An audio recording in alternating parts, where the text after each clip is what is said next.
Hey guys, tonight we are stepping back in time, not to a battlefield or a royal court, but to a place of surprising calm and focus. We're going to experience a day in the life of a tea taster, or more accurately, the tea master in China's Song Dynasty. Around the 12th century, this isn't your typical high-minus drama history. It's a quiet, methodical, and artful existence. Your biggest challenge for the day won't be surviving a plague or a palace coup, but whether you can whisk the perfect foam on a bowl of tea. Frankly, your modern -day patience might be the first casualty. So, before you get comfortable, take a moment to like the video and subscribe, but only if you genuinely enjoy what I do here. It helps the channel find other people who appreciate these quiet journeys. And for a bit of fun, drop your city and the current time in the comments below. It's always a quiet thrill to see where everyone is tuning in from around the world. Now, dim the lights, maybe turn on a fan for that soft background hum, and let's ease into tonight's journey together. Your day doesn't begin with a jolt. There is no alarm, no sudden clamor from the street. Instead, it starts with a subtle shift in the quality of light. You are lying on a firm wooden bed, and through the delicate paper of the window screen, the deep, inky black of night has softened to a hazy, pearlescent gray. This is your signal. The world is still hushed. In this quiet moment, this liminal space between true night and early dawn, is the most important part of your day. Your first thought isn't of breakfast, or the tasks ahead, or the customers you might serve. Your first thought is singular, focused, and pure water.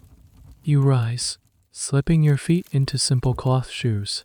The air in the room is cool, carrying the faint, earthy scent of the clay floor and the lingering, ghostly aroma of yesterday's tea. You don't light a lamp. Your movements are guided by memory and the gentle, growing light from outside. You walk to the corner of your small courtyard and pick up a wooden shoulder pole, its surface worn smooth from years of use.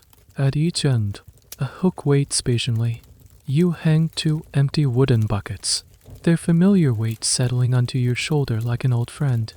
Stepping out of your small home and into the alley, the stone beneath your feet is cool and slightly damp with morning dew. The great city of Bianjing, the capital of the northern Song Dynasty, and arguably the largest city in the world at this moment, is still mostly asleep, but you can feel its pulse, as though deep hum of a giant beginning to stir. Here and there, a distant cough, the soft scrape of a wooden shutter being opened, the faint smell of a charcoal stove being lit for the morning's first batch of steamed buns. You are not alone, but you are in solitude. Your mission is simple, yet everything depends on it. You are going to fetch the day's water. You could, of course, just use the water from the well in your own courtyard. It's convenient, it's clean enough, but you would never do that. You are a team master, a chábóshì, and the soul of tea is not the leaf, it is the water that awakens it. In your mind, you carry a clear oki, a well-minus established drinking of water quality that all serious tea lovers know. The absolute finest water, the stuff of emperors and poets, is pure spring water, especially that which drips slowly from mountain stalactites and is collected from stone pools. Second to that is river water, but it must be drawn from the very center of a fast moving current, far from the muddy banks and the impurities of the city. Finally, there is well water. It is considered the least ideal, but even within this category, there are levels of greatness. Your destination is a particular well, several blocks away. It isn't the most famous well in the city. That one is closer to the palace and has a grand pavilion built over it, with a story attached about a long-dead emperor praising its sweet taste. You, however, are a pragmatist. You know that stories don't change the mineral content of water. Historians of the future will debate this endlessly. Was the famous water from celebrated sources truly chemically superior? Or was its reputation a product of masterful marketing and poetic exaggeration? You suspect it's a bit of both. Your chosen well is humble, tucked away in a quiet neighborhood of scholars and artisans. It is deep, stone-minus lined, and its water, you found through hundreds of tests, is uniquely soft and clean, with a subtle sweetness that doesn't fight the delicate notes of the tea. You arrive as the sky is turning a soft, bruised purple. You lower your bucket into the silent darkness of the well, the rope whispering as it uncoils. You feel the gentle thump as the bucket hits the water, and then the satisfying weight as you begin to pull it up, hand over hand. The motion is rhythmic, meditative. You do this twice, filling both buckets, the clear, cold water sloshing softly within them. The journey back is slower, more deliberate. The pull across your shoulder is heavy now. The grounding, physical reality. You feel the muscles in your back and shoulders engage, a silent conversation between your body and your craft. The city is waking up more now. The sounds are clearer. The smells are richer, but you remain in your bubble of purpose, guarding your precious cargo. Back in your courtyard, you pour the water with immense care into a large, dark-minus glazed ceramic urn, where it will be allowed to settle. Your first task is complete. The foundation of your art is laid. Only now can the day truly begin. The water, now resting in the cool darkness of the urn, needs time to settle, to find its own stillness. This period of waiting is not idle time.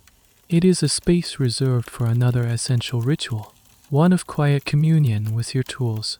You move from the courtyard into the main room of your small establishment, taste pace that is part workshop, part stage, and part sanctuary.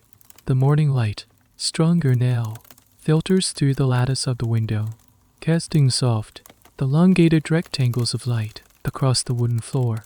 You slide open a polished wooden cabinet, and inside, nestled in soft silk wrappings, lies your orchestra.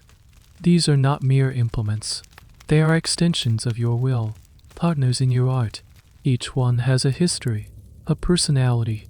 You begin by laying a clean, dark-minus colored cloth on a low table, creating a pristine stage. Then, one by one, you bring them out. First, the most important piece, your tea bowl. It's a Jianware bowl, forged in the kilns of Fujian province. Its glaze is a deep, cosmic black, so dark it seems to drink the light.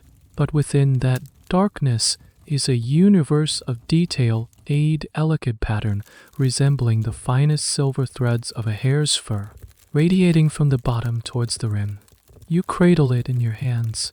It feels heavy, solid. Its thick walls designed to hold the heat of the tea, while keeping the rim cool enough to touch. Its dark glaze serves a critical purpose, a piece of mainstream knowledge for any tea enthusiast of your era. It provides the perfect canvas, the starkest contrast for the snowy white foam, the tanghua, that you will soon create. To judge the quality of the tea, you must first be able to see it clearly. Next is the kettle, the tangping. It is not a clumsy, cast-iron pot for boiling water indiscriminately. Yours is an elegant vessel of silver, with a long, graceful spout shaped like the beak of a phoenix. The handle is wrapped in fine rattan to protect your hand from the heat. Its design is all about control. The flow of water from its spout must be a perfect, unbroken thread, allowing you to add water to the bowl with surgical precision. You run a soft, dry cloth over its surface, polishing away any hint of tarnish, making it gleam in the morning light. Then comes the most sensitive and temperamental member of the ensemble, the tea whisk. It is a marvel of craftsmanship, carved from a single piece of aged, golden bamboo. Its top has been split into 100 delicate tines, each one shaved to a whisper-minus thinness, before being gently curved inwards. It looks less like a tool and more like a strange, beautiful flower. This is where a bit of niche knowledge separates the novice from the master. You know that the bamboo used for the best whisks must be seasoned for years, dried slowly in the shade to prevent it from cracking. It is incredibly fragile. You inspect it with the intensity of a doctor examining a patient. Are any of the tines broken? Is there any sign of mold from being put away damp? You would never wash it with soap. Only rinse it in warm water. Storing it is an art in itself. A special ceramic holder keeps its delicate tines in the perfect shape as it dries. It lives a life of careful balance, a tool that demands respect. You lay out the rest of the items around. Lacquered caddy to hold the yet minus to minus B minus ground tea. A delicate bamboo scoop for measuring the powder. A silk cloth, the chábóshì, for wiping the rim of the bowl, and a ceramic waste bowl, the Dian Cha, for discarding the first rinse of water. Each object has its place. Each movement you make is deliberate, economical, and imbued with a sense of purpose. As you wipe down the lacquer on the tea caddy, you ponder a question that scholars and fellow tea masters sometimes discuss in low tones.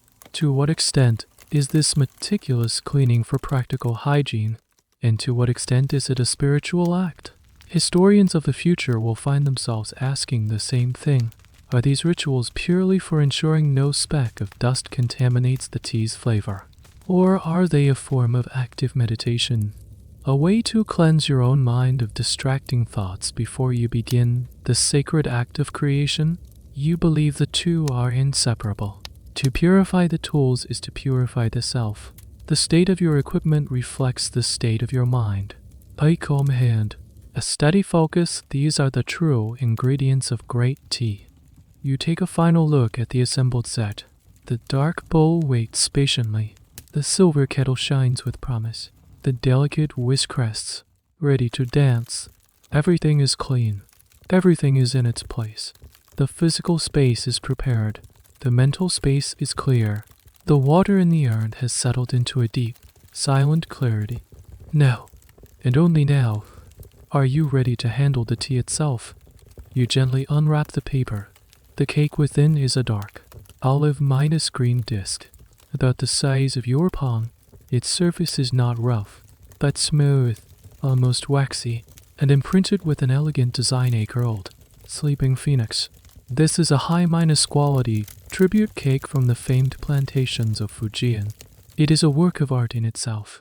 This is the mainstream understanding of fine tea in your time. It is judged not just on taste, but on its appearance, its shape, its density, and the clarity of its embossed pattern. Cheaper cakes are dull, crumbly, and often use things like rice water as a binding agent, which you can detect by a faint, almost sour undertone.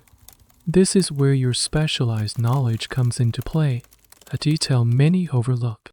You bring the cake close to your nose, but you don't just smell the tea, you smell the paper it was wrapped in.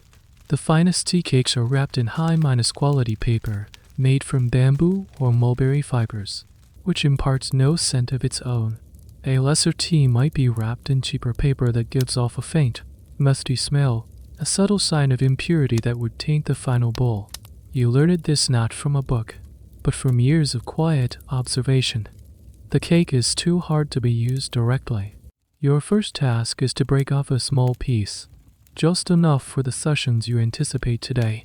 You use a small, specialized bamboo knife to carefully pry a piece from the edge. It comes away with a satisfying, soft snap. The cross-minus section reveals a deep, consistent color, a sign that the leaves were steamed and pressed with expert care. Now you must prepare it for grinding. You place the small piece of tea in a clean, dry paper packet and hold it over the gentle, residual heat of a charcoal brazier that has been glowing quietly in the corner. You are not cooking it, merely warming it. This roasting is a delicate step, too little heat, and the cake remains stubbornly hardened, its flavors dormant. Too much, and you will scorch the tea, introducing a bitter, burnt taste that can never be removed. You turn the packet over and over, feeling the warmth penetrate the cake, listening for the faintest crackle, smelling for the moment the aroma shifts from a dormant, earthy scent to a more vibrant, toasty one. It is a process of pure intuition. Once it's perfectly warmed, you take it to your tea mill.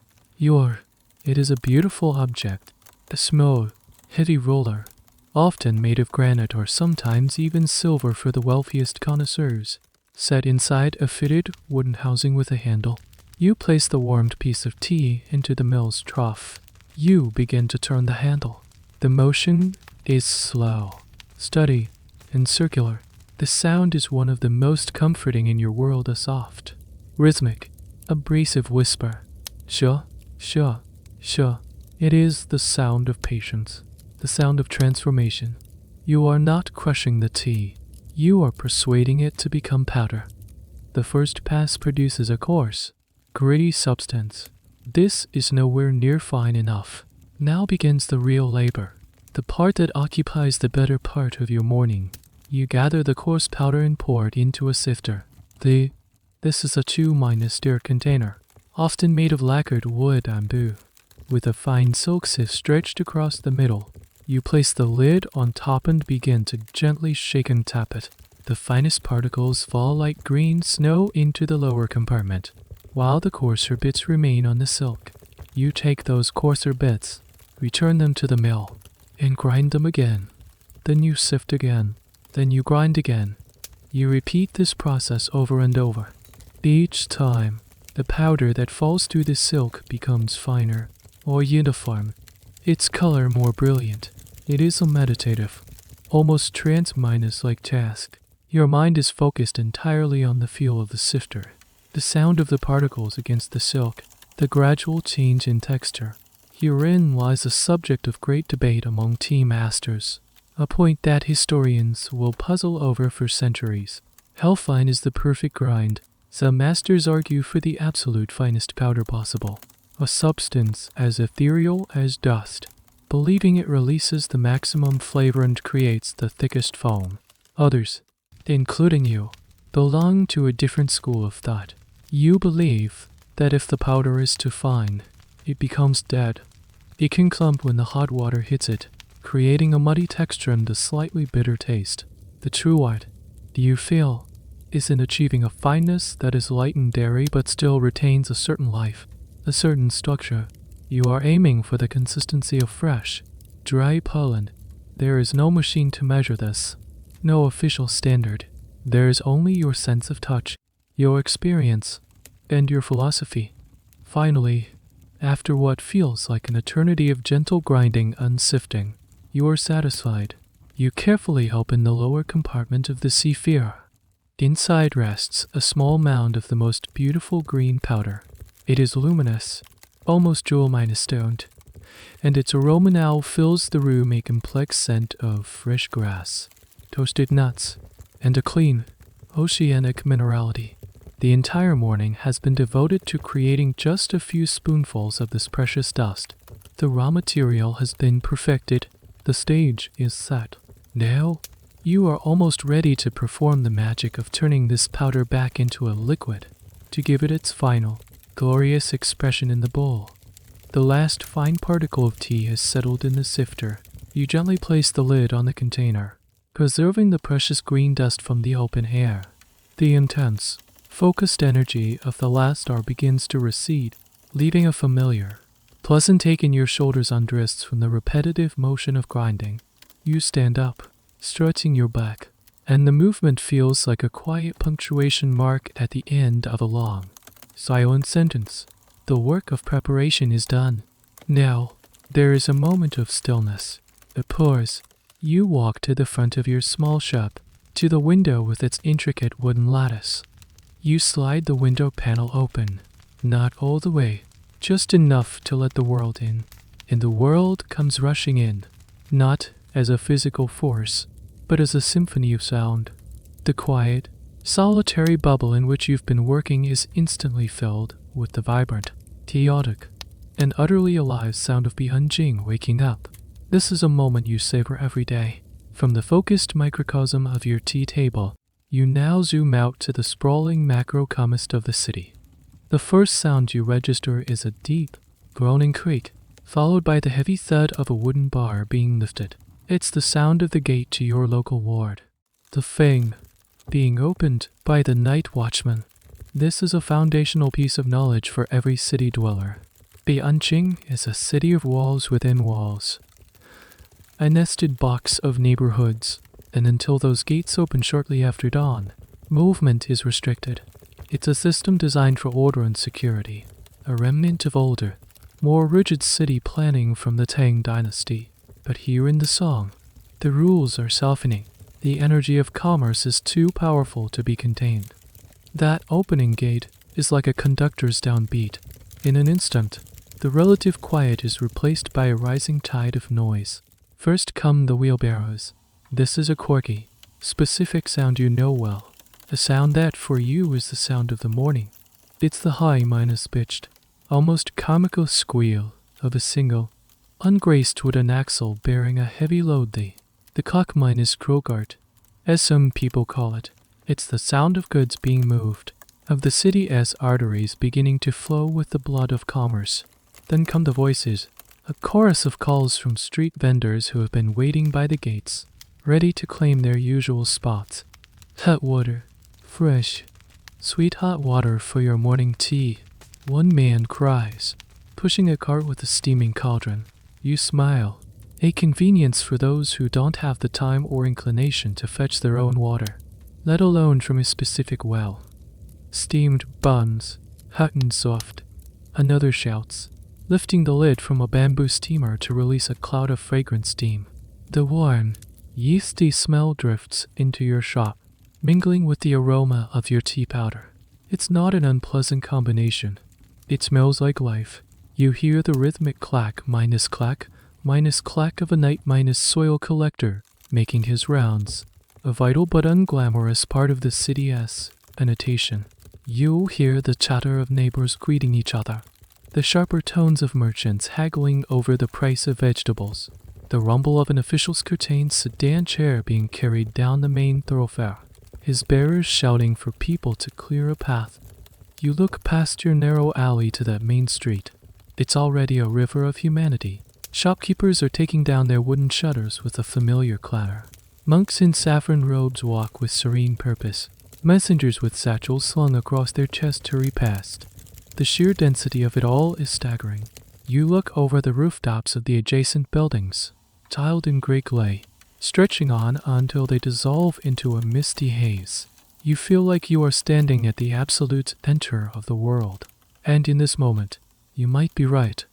Historians in a distant future, with all their documents and archaeological surveys, will argue endlessly about the true population of this city. Some will claim 500,000 souls. Others will insist on a number well over 1 million, making it the largest, most populous city on the planet. They will debate whether the famous painted scrolls depicting the city show a typical day or an idealized festival. For you, standing at this window, the academic debate is meaningless. The number is simply everyone. The energy is palpable. It's the gritty smell of coal dust from thousands of breakfast stoves, a fuel that is rapidly replacing wooden, changing the very air of the city. It's the visual tapestry of blue minus and minus, white homespun cotton worn by commoners, the rich silks of merchants, the drab, earth minus stoned robes of laborers. This roaring, vibrant, chaotic energy does not overwhelm you. On the contrary, it reinforces the value of your own quiet space. Your tea house is an island of tranquility in this rushing river. The world outside is loud so that the world inside can be quiet. The complexity of the city highlights the simplicity of the bowl you are about to prepare. You have listened to the symphony. You have felt the city's pulse. Now, it is time to return to your own rhythm. You slide the window closed, and the roar of the city softens once more into a distant, muffled hum. The light remains, but the chaos is held at bay. Your attention returns to the gleaming black bowl on the table. It is time to make tea. Before you open your doors to the world, before you consider the possibility of a customer, there is one person you must serve first yourself. This is not an act of indulgence, but one of calibration. This first bowl of the day is your anchor, your diagnostic tool. It is a moment of pure, focused dialogue between you, the water, the powder, and the whisk. You call it yourself minus reflection tea, a private ritual to set the tone for the entire day. You begin by heating the water. You pour a portion of the settled water from the large urn into your elegant silver kettle. The tang ping, you place it over the charcoal brazier, which still glows with a steady, patient heat. Now, you must listen. This is a skill that takes years to master, a piece of esoteric knowledge that separates a true tea master from a mere preparer. You are listening for the 3 boiling S. You do not let the water come to a furious, rolling boil. That would be a disaster. Water that is too hot will age itself, lose its life minus given key, and scald the delicate tea powder, resulting in a bitter, flat minus tasting brew. The first boiling, as described by the ancient tea sage Luyu, is when tiny bubbles, like the eyes of a fish, begin to appear on the bottom of the kettle and the sound is a soft, gentle whisper. The second boiling is when the bubbles begin to string together, like beads of jade rising from the edge of the pot, and the sound becomes a murmur, like a rustling spring. The third boiling is when the surface begins to gently surge and swell, making a sound like a small, breaking wave. You are aiming to take the kettle off the heat at the precise moment of the second boiling, or just as it kisses the edge of the third. This is the water at its most energetic, its most ideal state for tea. As the water heats, you turn to the bowl. You take your bamboo scoop, the chábóshì, and measure out a small mound of the luminous green powder, placing it in the center of the dark jianware bowl. The contrast is beautiful vibrant island of green in a black, cosmic sea. Now, you perform a crucial step that is often misunderstood. You take a small ladle and pour a tiny amount of the not minus, yet minus boiling water into the bowl. You use your whisk not to froth, but to gently knead the powder and water together into a thick, lustrous paste. The purpose of this is to ensure that every single particle of tea is wet, preventing the formation of lumps when you add the rest of the water. You work the paste until it is smooth and dark, resembling fine jade ointment. The sound from the kettle changes. The low murmur. The strings of bubbles appear. It is time. You lift the silver kettle from the brazier. Its handle is warm but not hot, thanks to the rattan wrapping. Now, the performance begins. Even with an audience of only one, you pour a thin, steady stream of hot water from the kettle into the bowl. This is the first of several additions, the 7- pour method being the most sophisticated, though 3 or 5 are more common for daily practice. The first pour is to awaken the paste. Then you take the whisk. You hold it vertically, your wrist loosened, relaxed. The motion comes not from your arm, but from the wrist alone, a rapid, precise back minus and minus with oscillation. The tines of the bamboo whisk begin to dance against the bottom and sides of the bowl. The sound is a soft, continuous whir, like the beating of a hummingbird's wings. It is not a violent thrashing, but a controlled, energetic churning. You are not just mixing, you are coaxing, throttling, folding air into the liquid to create a stable, creamy foam. You pause, pour another small amount of water, and whisk again and again. With each addition of water and subsequent whisking, the foam, the tangua, begins to build. It transforms from a thin layer of bubbles into a thick, creamy, white cap that covers the entire surface of the tea. This is the goal, the hallmark of a perfectly prepared bowl of Song Dynasty tea. Now you stop. You look down at your creation. The foam is the crucial test. In your world, this is common knowledge. The quality of the foam, or for us, is the primary indicator of skill. It should be thick, smooth, and have a fine, even texture, almost like the head on a modern -day latte or a cappuccino. Most importantly, it must be stable. It must bite the bowl on, meaning it should cling to the sides of the bowl and not dissipate quickly. You gently tilt the bowl. The foam moves as a single, coherent mass, leaving behind a clean residue line on the dark glaze. Success. Historians will later debate the exact texture and taste of this foam. Was it truly like meringue, as some contemporary poets described it, Or was that just poetic license? How long could the best foam really last? 5 minutes? 10? These are questions that can no longer be answered definitively, as this entire method of tea preparation will eventually vanish, replaced by the steeping of loose leaves in the Ming Dynasty. You lift the heavy bowl with both hands. The warmth spreads through your palms.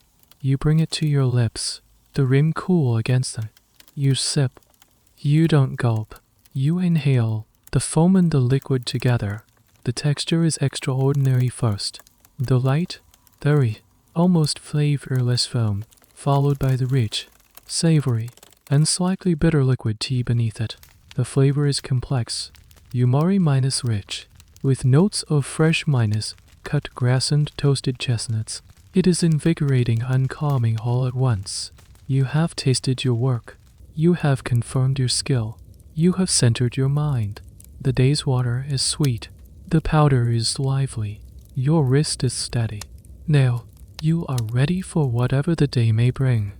The warmth of that first bowl of tea still lingers in your hands and chest. The ritual is complete. The calibration done. Now, the private world of the master must become the public minus facing world of the shopkeeper. Though you see little distinction between the two, the preparation is the same. Merely the audience might change. You rise from your low table and walk towards the front of the establishment. Your shop doesn't have a wide, gaping entrance like the noodle houses or wine shops on the main street. It has a single, solid wooden door and the latticed window you opened earlier. With a soft groan of wood on wood, you take down the single heavy shutter that covers the doorway, leaning it carefully against the inside wall. This simple action is the equivalent of flipping an open sign. You don't shout or call out to passers-by. Your business does not rely on foot traffic or impulse buys. It relies on intention. People who seek you out already know what they are looking for. Your shop is a destination, not a distraction. Let's be clear about your shop. It is not a bustling tea house, a chugwan, with dozens of tables filled with loud, gambling men and gossiping patrons. Those places are plentiful in Bianjing, serving cheap, boiled tea by the gallon. Your space is what some might call a chafeng, a tea workshop or studio. It is small, consisting of this single main room. There is the low table where you work, surrounded by a few clean woven mats for guests to sit upon. There are no other tables, no chairs, no clutter. In one corner stands the large ceramic urn holding the day's water. In another, the brazier glows quietly. On the wall hangs a single, simple scroll of calligraphy, a poem about the moon viewed from a lonely boat. The aesthetic is one of deliberate emptiness, of wabi, a concept that would be named and refined centuries later in and across the sea, but whose essence you already understand. The space is not empty, it is full of potential. This is your business model, a core piece of historical knowledge about this specific time. You are not selling a product. You are offering an experience. A customer is not paying for a bowl of tea so much as they are paying for your time, your skill, and the serene environment you have cultivated. It is a slow, unhurried transaction. Sometimes, a whole day might pass with only 1 or 2 visitors. Sometimes, none at all. This would be a terrifying prospect for the owner of the bun shop. But for you, it is part of the rhythm. The income is modest, but so are your needs. To mark the beginning of the business day, you perform another small, quiet action. You take out a long, thin stick of incense from a lacquered box. This is your clock. In an era without ticking hands or digital displays, the burning of an incense stick is a common way to measure time. Different incenses burn for different, though not perfectly standardized, lengths of time. This is a small, curious detail of your daily life. When a wealthy patron commissions a particularly elaborate tea demonstration, you might burn a special, expensive incense stick made with sandalwood and powdered pearls, and the fee is calculated by how much of the stick is consumed. Today, you light a simple, clean minus smelling agar wood stick and place it in a small bronze holder on a side shelf. A thin, fragrant wisp of smoke begins to curl towards the ceiling, a visible representation of time passing gently. You sit down on one of the mats, not behind your work table, but to the side of it. You are now in a state of quiet readiness. You think about your place in the grand social structure of Beijing. You are, technically, a merchant. You sell a good and a service for money. Yet, the term feels imprecise. You are an artisan, a craftsman, like the potter who made your bowl or the bamboo carver who made your whisk. But because your craft intersects with the world of poetry, art, and philosophy, the world of the scholar minus officials who are sometimes your clients, your status is ambiguous. This very ambiguity is something historians of the future will endlessly puzzle over. Were tea masters like you considered mere tradesmen? Or did the most skilled among you occupy a liminal social space, respected for your artistry and knowledge in a way that a common shopkeeper was not? The truth, as you experience it, is that it depends entirely on the person sitting across from you. To the flashy merchant, you are a purveyor of luxury goods. To the quiet scholar, you are a fellow seeker of refined beauty. To yourself, you are simply a man who has devoted his life to a single, focused pursuit. The first wisp of incense smoke has reached the rafters. The muffled sounds of the city provide a constant, though a backdrop to the silence within your shop. You do not feel anxious. You do not feel bored. You are not waiting. You are simply being. You are present in your space, a quiet island of order and calm. The mats are ready. The tools are ready. You are ready. The next move is not up to you. It is up to the city, to fate, to whoever might be guided by a desire for a perfect bowl of tea to push open your door. For the first hour of your business day, as measured by the slow consumption of the agarwood incense, the only movement in your shop is the silent curling of smoke and the shifting of light on the floor. Then, the door creaks open. You don't look up immediately. You maintain your posture of quiet readiness, a signal that this is a space of calm, not rushed service. The figure that steps inside is a young man, dressed in the fine but understated robes of a scholar. He gives a slight bow, and you return it from your seated position, a silent exchange of respect.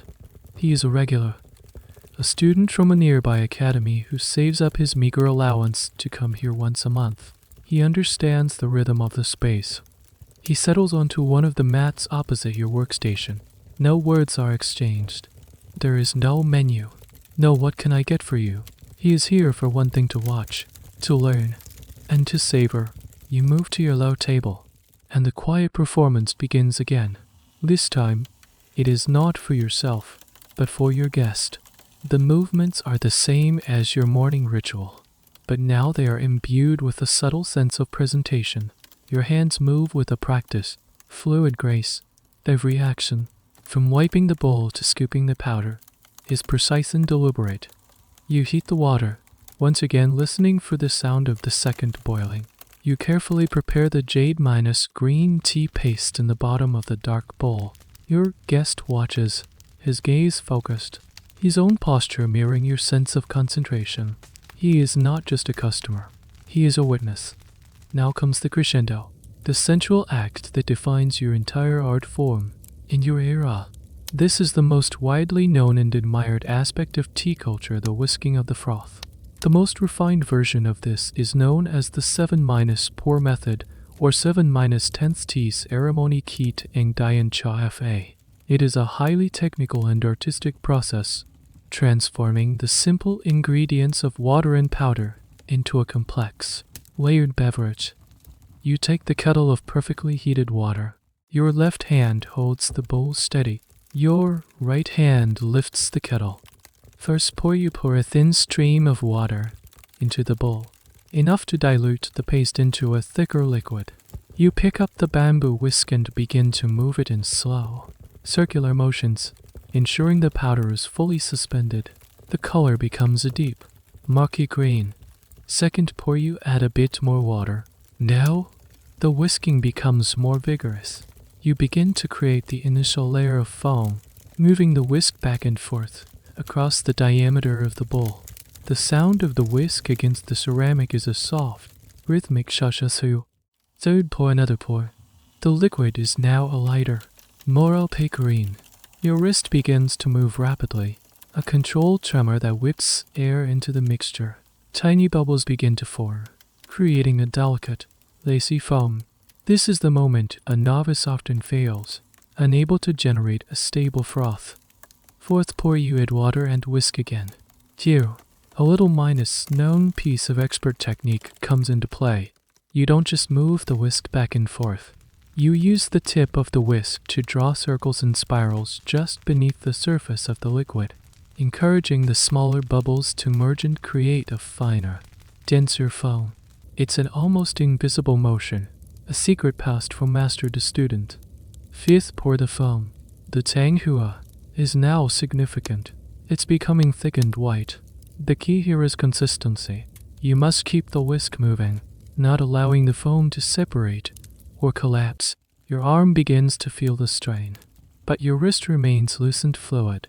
Sixth pour, you adjust a little water now, tilting the kettle to pour it gently down the side of the bowl so as not to disturb the foam you have already built. The whisking is now slower, more delicate. You are not building volume anymore. You are refining the surface, polishing the foam, working to eliminate any large, unsightly bubbles, aiming for a surface as smooth as cream. This brings you to a point of academic contention for future tea historians. Contemporary texts, like a famous ode from the emperor who was on himself, describe this foam in lavish terms, comparing it to piled up snow. But how literal was this? Was it truly a stiff, dry foam like meringue, or a dense, creamy liquid foam like a modern microfoam? Without a time machine, they could only speculate based on the poetic descriptions and the limitations of hand-minus whisking. You, living in this moment, know it simply as zumo, or snowy froth. Seventh pour, this is the final, artistic touch. You add only a few drops of water. Then, with the very tip of your whisk, you gently stir the surface foam, creating a final, perfect texture. The result is a thick, snowy minus white cap that completely covers the green tea beneath. It clings to the sides of the bowl, a sign of its stability and quality. The process is complete. You place the whisk down with a silk cloth. You meticulously wipe a single drip that has fallen on the outside of the bowl. You turn the bowl so its most beautiful hair's fur pattern faces your guest. Then, with both hands, you slide it across the table to him. He bows his head in thanks, takes the bowl in both hands, and admires it for a long moment. He sees his own reflection, distorted in the gleaming dark glaze just below the rim. He sees the perfection of the white foam, a testament to your skill. Then, he sips, just as you did, inhaling the art you have created. A look of quiet, profound satisfaction appears on his face. You have not sold him a drink. You have shared a moment of transient beauty. The young scholar savors his bowl of tea, taking slow, deliberate sips. The silence in the room is one of shared appreciation. He understands the art, and his quiet enjoyment is the highest compliment you can receive. He stays for the duration of one incense stick, as is the custom, then leaves a small string of copper coins on a wooden ray by the door. The modest, correct payment for your time and skill. He bows again, and with a soft creak of the door, he is gone. The shop returns to its state of quiet potential. An hour or so later, the door opens again, but this time it is pushed with a brusque, confident force that sends it bumping against the interior wall. The man who enters is the complete opposite of your previous guest. He is older, portly, and dressed in robes of shimmering silk brocade. The fabric so laden with embroidered golden threads that it seems to rustle with the sound of money. His fingers are adorned with heavy rings of jade and gold. He is followed by a nervous Minos-looking servant who hovers by the entrance. This is a wealthy merchant, a man whose success is new and whose need to display it is all Minos-consuming. Master, he bones, his voice too loud for the small, quiet space. I have heard you make the finest tea in the eastern capital. I have brought a treasure to see if your tea is worthy of it." He nods to his servant, who scurries forward and places a silk wrapped bundle on your low table with trembling hands. The merchant unwraps it with a flourish. Inside is a tea bowl, but it is not just any tea bowl. It is a Yao Bient, Yan Mu glaze and oil spot Jianward bowl. This is an object of legendary rarity and value, while your own hare's fur bowl is a fine example of the potter's art. This is a masterpiece, a kiln accident of the highest order. Its black glaze is covered in a constellation of shimmering, silvery spots, each one halo-head by a faint blue light. It looks like a galaxy captured in ceramic. An object like this could be worth a small fortune, more than you might earn in a decade. You feel a flicker of excitement, not for the man's wealth, but for the chance to prepare tea in such a magnificent vessel. This is a mainstream historical fact, the reverence for certain types of teaware, especially from the Jian kilns, reached a fanatical level during the Song Dynasty. These were not just dishes, they were collector's items, status symbols, and objects of intense connoisseurship. "Well?" the merchant prompts, gesturing at the bowl. "Is it not the finest vessel you have ever seen? I paid a king's ransom for it in a specialty shop near the great Cheongji Yuo temple." You simply nod, your eyes studying the bowl's perfect form. You begin your ritual, taking out your tools, cleaning them with practiced movements. The merchant, however, does not settle into quiet observation. He fidgets. He talks. "Be sure to use your best tea powder," he instructs, as if you would do anything less. "None of that common dust. I want the tribute minus great phoenix cake. The froth must be thick. I am told the froth must be as white as snow to stand out against the spots. Yes, that is the whole point." You continue your work, your calm a deliberate counterpoint to his anxious stream of instructions. You grind the tea. You warm the magnificent oil spot bowl with hot water, a crucial step to ensure the tea doesn't cool too quickly. You prepare the jade green paste. The merchant leans forward, watching intently, his brow furrowed. He is not watching with the focused appreciation of the scholar, but with the nervous eye of an investor checking on his stock. You begin the whisking process. The 7 pours of water. Your wrist moves with its usual speed and precision. The foam begins to build, white and creamy. But as you work, you notice something. The merchant is not looking at the tea. He is looking at the bowl. As you pour the water, he cranes his neck to see how the light catches the silvery spots through the liquid. When you whisk, his eyes are fixed on the rim, admiring its perfect shape. He is entirely preoccupied with the vessel, not its contents. Here is a strange and specific detail of the tea culture of your time. Tea battles, or Dian Cha, were not just about the quality of the tea or the foam. A significant component of the competition was the teaware itself. A participant could lose points if their bowl was deemed inferior, regardless of how well they whisked. This created a class of collectors who were more interested in the status conferred by owning a rare bowl than in the subtle art of the tea itself. You complete the final pour. You create a perfect, thick, snowy froth, a beautiful contrast to the cosmic darkness of the oil spot glaze. You present the bowl to him. He takes it, but not with the careful, two-handed reverence of the scholar. He holds it aloft with one hand, turning it back and forth in the light. "Magnificent," he declares, admiring how the white foam accentuates the iridescence of the glaze. "It is everything they said it would be."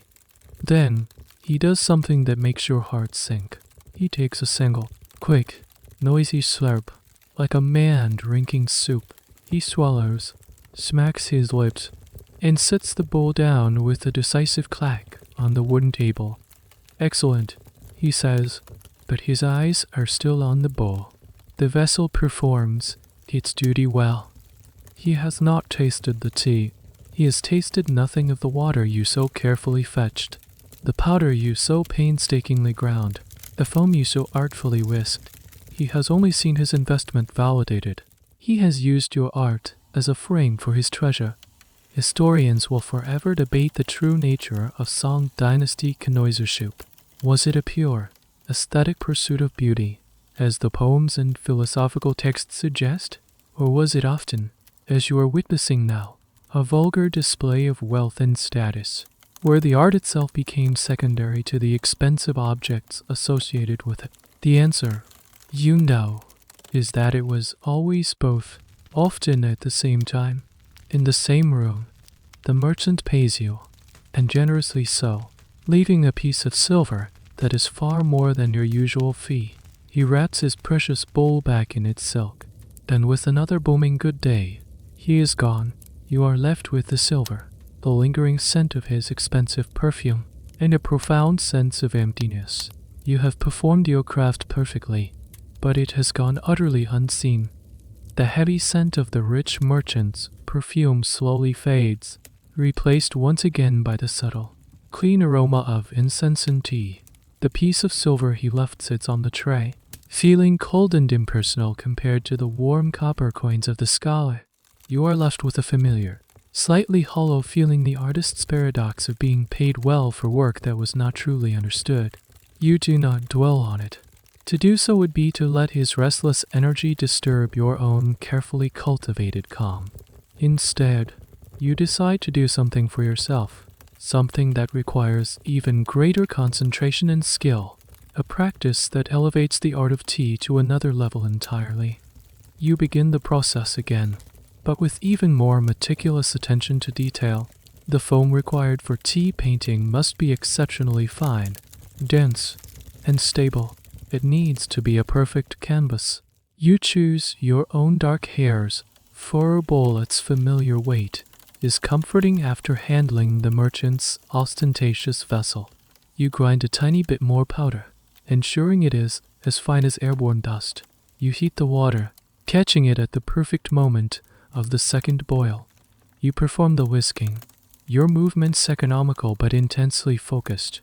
You work the tea and water, building the foam layer by layer, your wrist a blur of controlled motion. You spend extra time on the final stages, polishing the foam, gently tapping the bowl to eliminate any minuscule bubbles, creating a surface as smooth and flawless as a sheet of fresh rice paper. You look down at the bowl.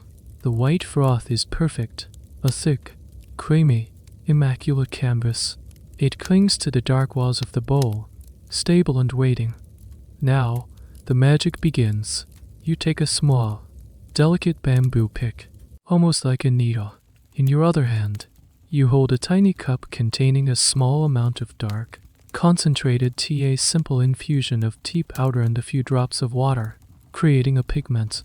This is a point of little minus known technique. Some practitioners simply use water, which creates a temporary, translucent line in the foam, but using a T-based pigment allows for a darker, more defined image, though it requires a much lighter touch to avoid collapsing the delicate foam structure. You dip the very tip of the pick into the dark tea liquid. You take a breath, hold it, and bring the pick to the surface of the foam. Your hand must be impossibly steady. You touch the surface. The pigment is instantly drawn from the pick into the foam, creating a fine, dark line. You are not carving the foam, but rather staining it from the surface. You begin to draw. Your movements are swift and certain. There can be no hesitation, no second chances. The foam is an ephemeral medium. It will not last forever. You decide on a simple, classic image stalk of bamboo, its leaves bending in an unseen wind.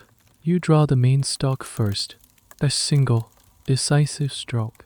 Then, with quick, delicate taps and flicks of the pick, you create the leaves. A flick to the left, a gentle pull to the right. Each movement leaves a mark, a dark shape against the snowy white. It is like calligraphy, but on a far more challenging and unforgiving surface.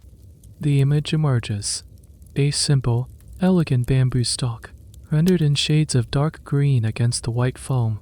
It looks as if a master painter had captured a fleeting moment on the surface of your tea. The effect is breathtaking and deeply, deeply transient.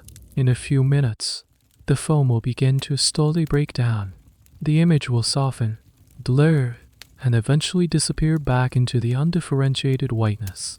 It is the ultimate expression of momentary beauty. You look at your creation, the fragile bamboo stalk shivering slightly as you breathe.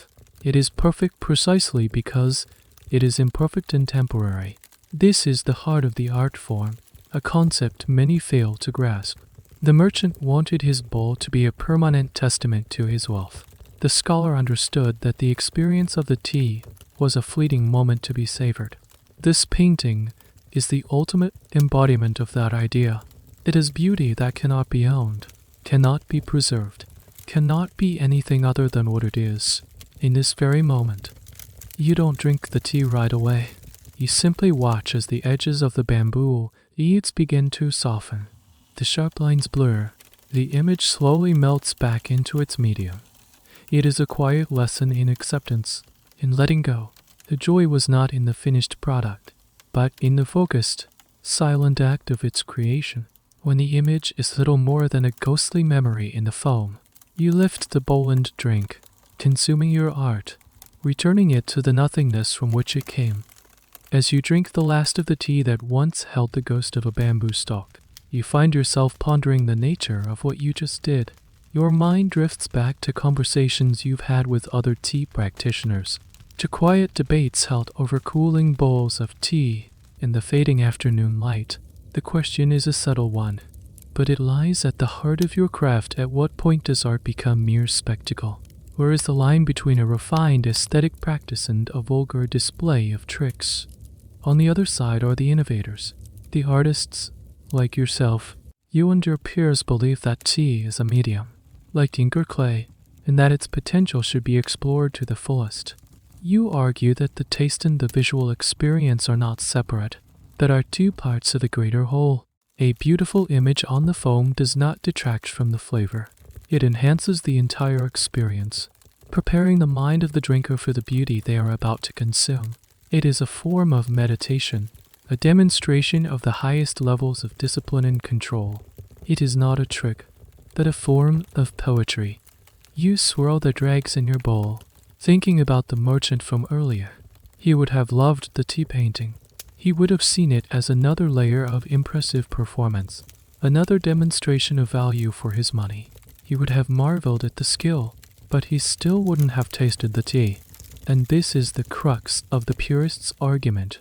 They believe that such visual displays cater to exactly that type of patron, the one who is more interested in being entertained than in quiet appreciation.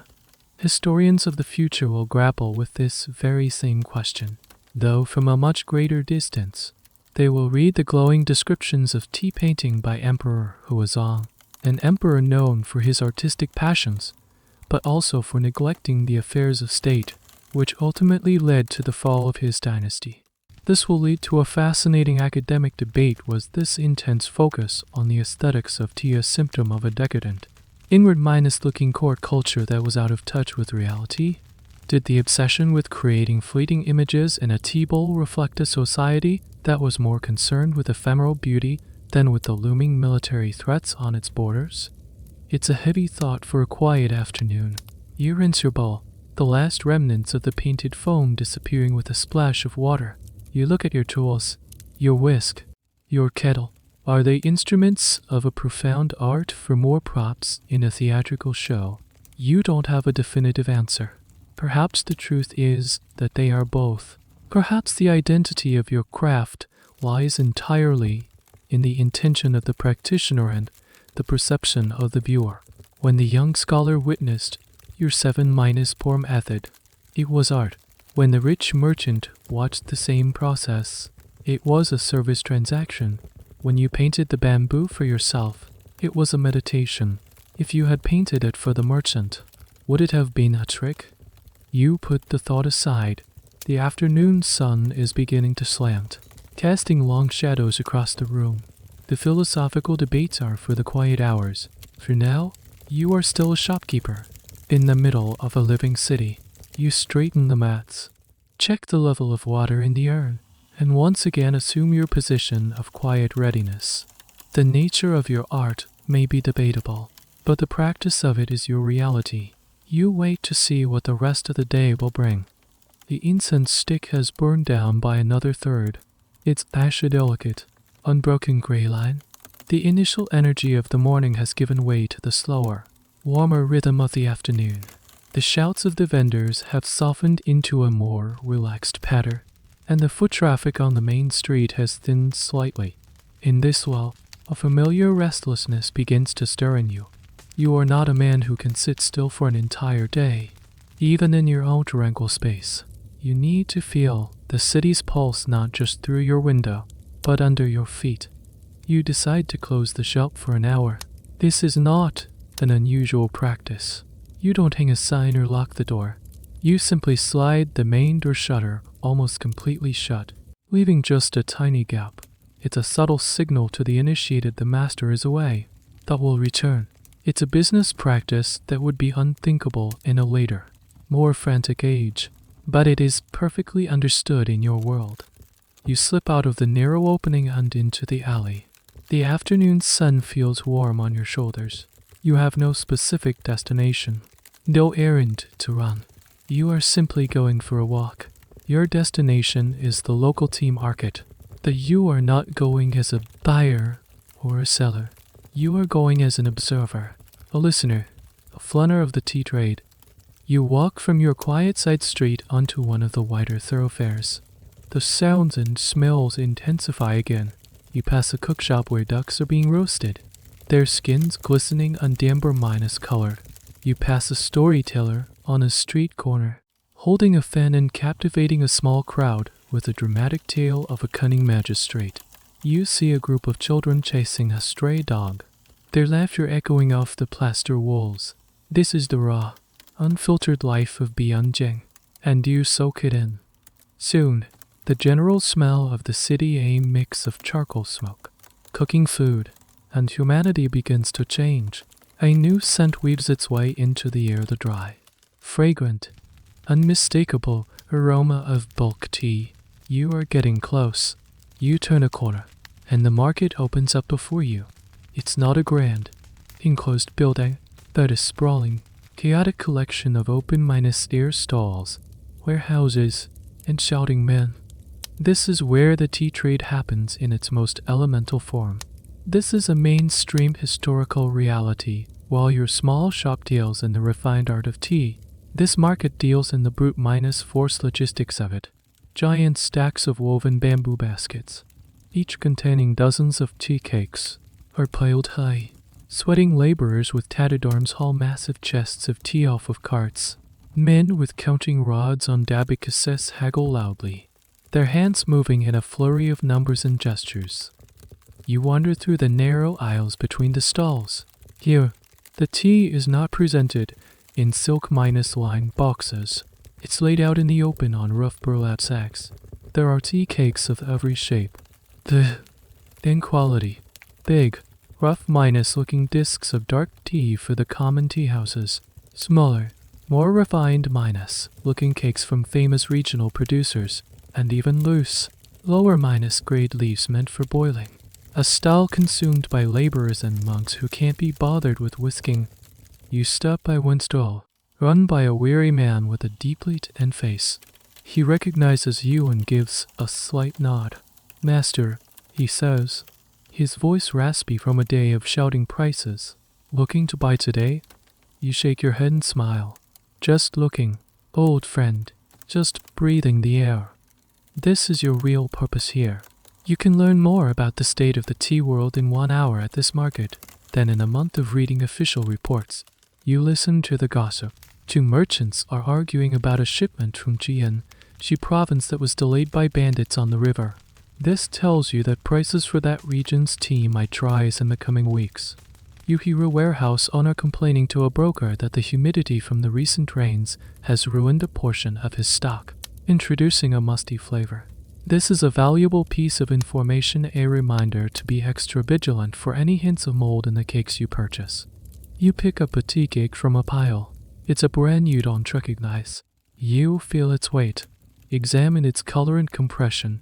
This is a curious, niche part of your expertise. You can tell a great deal about a tea cake just from the way it's pressed. Is the edge clean and sharp, or comely? Is the embossed pattern clear and deep, or shallow and muddy?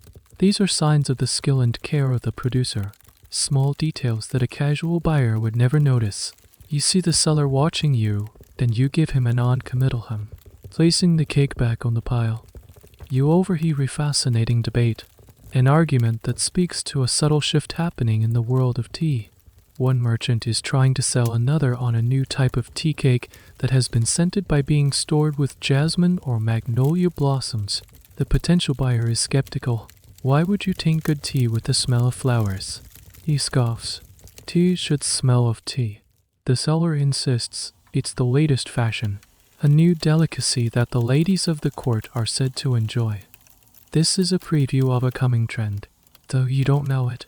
The idea of scented teas is still controversial, seen by many purists as a gimmick. Historians, however, will recognize this as an early step in the long, slow evolution of tea consumption, a move away from the pure, unadulterated flavors of whisk tea towards the more varied and aromatic world of steeped and flavored teas that will dominate in later dynasties. For now, it's just a strange new product in a noisy market. You spend an hour this way wandering, watching, listening, absorbing. You don't buy anything. You don't sell anything. You simply gather information, calibrating your understanding of your own small place in this vast, complex ecosystem. The walk has cleared your head and reconnected you to the raw, earthy source of your refined art. Feeling refreshed, you turn your back on the chaotic energy of the market and begin the walk back to the quiet solitude of your own four walls. As you meander back through the bustling streets, your mind replaying the sights and sounds of the market, you take a slightly different route. You turn down a less traveled alley, one known for its small, specialized artisan shops, a maker of fine inkstones, a carver of intricate wooden combs, a woman who embroiders silk slippers. These are your people, in a way, fellow craftspeople devoted to a single, quiet pursuit. It's in this alley that you see him. He's a man you recognize, but only vaguely. A traveling merchant, but not one of the wealthy silk or porcelain traders. This man deals in the odd and the obscure. His face is weathered from the sun and wind, and his clothes are the dusty, functional garb of someone who spends more time on the road than at home. He is not shouting or hawking his wares. He simply has a few canvas bundles laid out on the ground before him, containing things like rare medicinal herbs from the south and strange, fossilized rocks from the western deserts. You nod a greeting as you pass, but then something catches your eye. Tucked away in a small, unassuming basket is a collection of tea cakes, but they are unlike any you have seen before. They are not the neat, dark green discs from the famous Fujian plantations that everyone, including you, covets. These are smaller, lumpier, and shaped more like rough, flattened spheres. Their color is a strange mix of dark brown and golden minus yellow, and they seem to be made of larger, less finely processed leaves. It is, by all the conventional standards of your time, an ugly, rustic looking tea. Curiosity piqued. You stop. A good afternoon to you. You say to the merchant, I have not seen tea like this before. From what region does it come? The merchant looks up, his eyes crinkling at the corners. Good, he says, his voice low and gravelly. A man with a sharp eye. This is not for everyone. This is from the hills of Yunnan, in the far southwest, a gift from the mountain tribes. Yunnan, the name itself sounds exotic and remote. This is a crucial piece of geographical and historical context. In your time, the center of the tea world is Fujian and the surrounding southeastern provinces.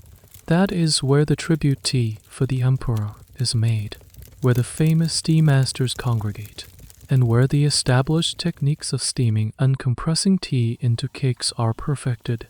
Yunnan is considered a wild, remote frontier, inhabited by non-Han peoples, a place known more for its sturdy horses and strange medicines than for fine tea. The local people there, the merchant continues, they do not process their tea as we do. They pluck the larger leaves, wither them in the sun, and only lightly pan-fry them to stop them from changing. Then they are steamed with vapor just enough to be pressed into these simple shapes. They say it is the original way, the old way. This is a fascinating and extremely niche piece of information. The method he is describing, sun-drying. Light processing is radically different from the mainstream Fujian method of steaming the fresh leaves to enzyme them before pressing. What he is describing is, in essence, a primitive form of what will one day be known as pure tea. In your era, it is virtually unknown and considered crude. The idea of sun-drying leaves would be seen as a recipe for disaster by a Fujian tea master, who believes it introduces an uncontrolled, raw flavor. You pick up one of the lumpy cakes. It feels lighter than a Fujian cake of the same size. You bring it to your nose. The aroma is completely different. It doesn't have the clean, grassy, slightly oaty accent of your refined green tea cakes. Instead, it smells earthy, leathery, with a strange, sweet undertone like dried fruit or camphor. It is a wild, untamed smell. It is not fashionable, the merchant says with a wry smile, seeing the contemplative look on your face. The gentlemen of the court would not know what to do with it. But it travels well. It does not spoil on a long journey. In fact, some say it gets better with age. This final comment is heresy to you. The fundamental belief of Song Dynasty Tiegenhäuser-Schub is that tea is all about freshness. A tea cake is at its absolute peak in the spring of the year it was made. An old tea cake is a dead tea cake. Its flavors faded and lost. The idea that a tea could improve with age is a completely alien concept. And yet, you are intrigued. Your entire craft is based on control, but refinement, on taking a raw material and civilizing it into a perfect, predictable form. This tea represents the opposite. It is wild, unpredictable, and unapologetically rustic. Historians will later debate the exact origins of post-fermented teas like pour. They will try to pinpoint when the process of aging tea for flavor began. Was it an intentional discovery, or a happy accident born from the necessity of long-distance transport? Like the story this merchant tells, the truth is lost to time. But here you are, standing at a crossroads of tea history without even knowing it. On an impulse, you decide to buy one. You trade a small string of coins for one of the lumpy, ugly cakes. The merchant wraps it for you in a piece of rough hemp cloth. It feels strange to be buying a tea that you know, by all the standards you hold dear, is bad, but your curiosity outweighs your training. You are a master of the known world of tea. Perhaps it is time to taste something from the unknown world. You tuck the strange, fragrant bundle into your sleeve. It is a small act of rebellion against the established order, a secret experiment. You walk back to your shop not just refreshed, but with a new sense of possibility, a new question to be answered, a new flavor waiting to be discovered in the quiet solitude of your own workshop. Back within the familiar, quiet walls of your shop, the world of the bustling market and the strange, sun-dried tea cake feels a world away. You place the lumpy, rustic cake, still wrapped in its hemp cloth, on a back shelf. It is a curiosity for another day. Today, your attention is drawn back to the heart of your practice, to the objects that are not just tools, but companions. You pick up your favorite tea bowl, the black glazed Jianware with the delicate hairs for markings. The afternoon sun, now low and golden, streams through the window lattice, and you hold the bowl up to the light. You are not looking for flaws. You are simply admiring its form, its personality. The bowl feels heavy and substantial in your hands. The glaze is thick and glossy, pooling slightly near the foot, a signature of the Jian kilns. The rim is unglazed, revealing the dark, iron-rich clay beneath, a practical choice that gives a better grip and prevents the glaze from sticking to the kiln supports during firing. These are the well-known mainstream characteristics of a classic Jian bowl. but you are looking closer at the specific pattern that gives your bowl its name. The hairs for effect consists of fine, silvery minus brown streaks that radiate from the center of the bowl outwards. They are created by the excess iron in the glaze precipitating out during the cooling process in the kiln. You have seen hundreds of such bowls. Some have thick, bold streaks. Others, like yours, have fine, delicate lines that shimmer in the light. Each one is unique, a frozen record of a fiery, chaotic process. As you turn the bowl in your hand, you think about its even rarer and more coveted cousins, like the oil minus spot bowl the merchant so proudly displayed. And then there is the most legendary, almost mythical variety Yao Bian, or kiln minus transmoded ware. This is an extremely niche and specific area of ceramic connoisseurship. A true Yao Bian bowl is not just spotted. It displays an iridescent, shimmering quality, with colors that shift and change as you move the bowl, often showing deep blues, purples, and golds within the black glaze.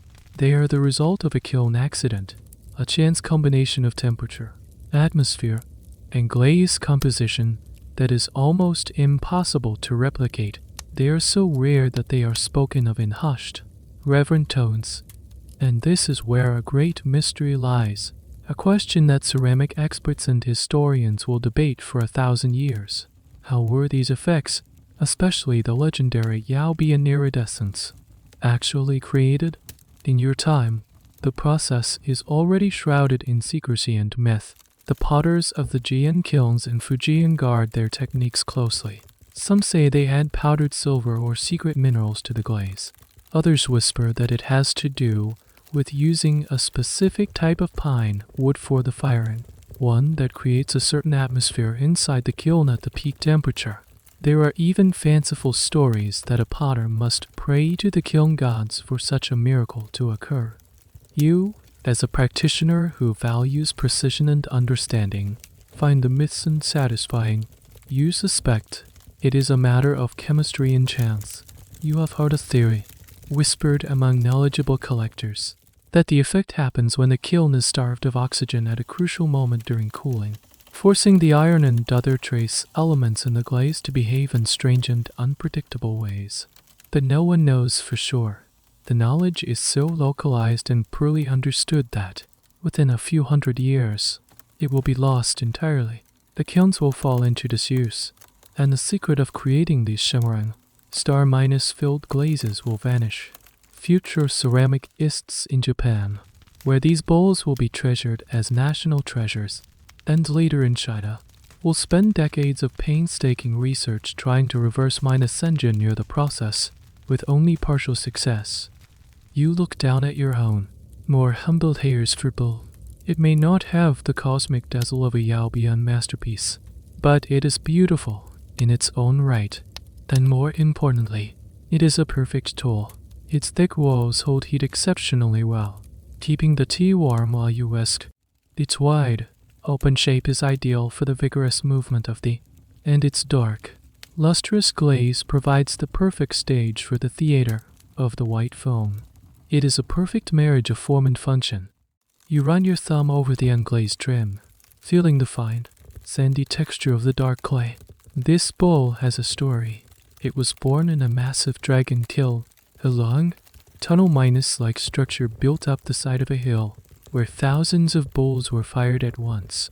Yours was one of the lucky ones that emerged from the intense heat not just intact, but beautiful. It has passed through the hands of the potter, the merchant, and now it rests in yours. It has been a silent witness to countless bowls of tea, countless moments of quiet concentration. The merchant's bowl was an object of pride, a trophy. Your bowl is a partner. Its beauty is not just in its appearance, but in its utility and its history. You place it back on the clean cloth on your work table, its dark form catching the last of the afternoon light. It waits, patiently, for the next performance. Just as you are beginning to think the day's business is done, the door opens one last time. It is the young scholar from the morning. But he is not alone. He is accompanied by an older man, perhaps his teacher, a man with a thin, gray beard and the deeply etched lines of a life spent in thought. The older scholar's robes are old and slightly frayed at the cuffs, but immaculately clean. He carries himself with an aura of quiet authority. "Master," the young scholar says with a bow, "this is my respected teacher, Professor Wei. I have told him of your skill, and he wished to see it for himself." You return the bow, feeling a flicker of nervous energy. It is one thing to serve a curious student, another entirely to perform for a seasoned scholar who has likely forgotten more about art and philosophy than you will ever know. Professor Wei's eyes scan the simple room, taking in the single scroll, the clean mats, the ordered tools. He gives a small, almost imperceptible nod of approval. Your student has spoken highly of your quiet way, the old scholar says, his voice soft but clear. He says you serve tea, not noise. You incline your head. This one only tries to honor the leaf. Then, Professor Wei says with a smile, "Perhaps you would honor me with a round of." "It would be my honor," you reply, your heart beating a little faster. You and the professor sit opposite each other at the low table. The young scholar sits to the side, an eager apprentice ready to watch and learn. The rules of this particular battle are simple and unspoken. You will each use the same tea powder from a cake the professor has brought himself, wrapped in simple paper, and the same water from your own. The variables will be your tools and your skill. The competition is judged on two main criteria. First, the quality of the tanghua. The foam, it must be white, fine, and thick. Second, and most crucially, is the mark left by the tea after drinking. Once the foam is created, you must sip the tea. The person whose foam is more stable will leave a clearer, more defined waterline on the side of the bowl. If one person's foam dissipates quickly, it will leave a messy, watery stain, a clear sign of a loss. Professor Wei unwraps his own tea bowl. It is not a flashy oil-minus spot or hare's fur bowl. It is a simple, elegant celadon bowl from the yew kilns. It's glazed the color of pale green jade. It is an older, more understated aesthetic, a nod to the tastes of a previous era. This is a subtle, expert-minus-level move. He is showing that he values form and history over fashionable trends. The battle begins. You work in quiet unison. You both warm your bowls. You both sift the powder. You both carefully create the initial tea paste. There is no conversation, only the soft sounds of your tools, the whisper of the whisk, the soft clink of ceramic on wood. You watch his movements out of the corner of your eye. His hands are old, but his movements are steady and economical. He uses a whisk that is slightly different from yours. Its tine's a bit thicker. This is a small but interesting variable. A thicker minus-tined whisk might be less effective at creating the finest foam, but perhaps more forgiving. You both begin the whisking in earnest. The room fills with the sound of two whisks working simultaneously, a soft, whirring duet. You focus on your own bowl, on the feel of the tines against the ceramic, on the transformation of the liquid into foam. You pour, you whisk, you pour, you whisk. You are not trying to be fast. You are trying to be perfect. You build your foam layer by layer, polishing it at the end to a smooth, creamy finish. You both stop at almost the same moment. You look at your respective bowls. Both display a thick, white, stable foam. From a visual standpoint, it is a draw. The professor nods, a sign of respect. "Let the water speak," he says softly. Now comes the moment of truth. You both lift your bowls at the same time.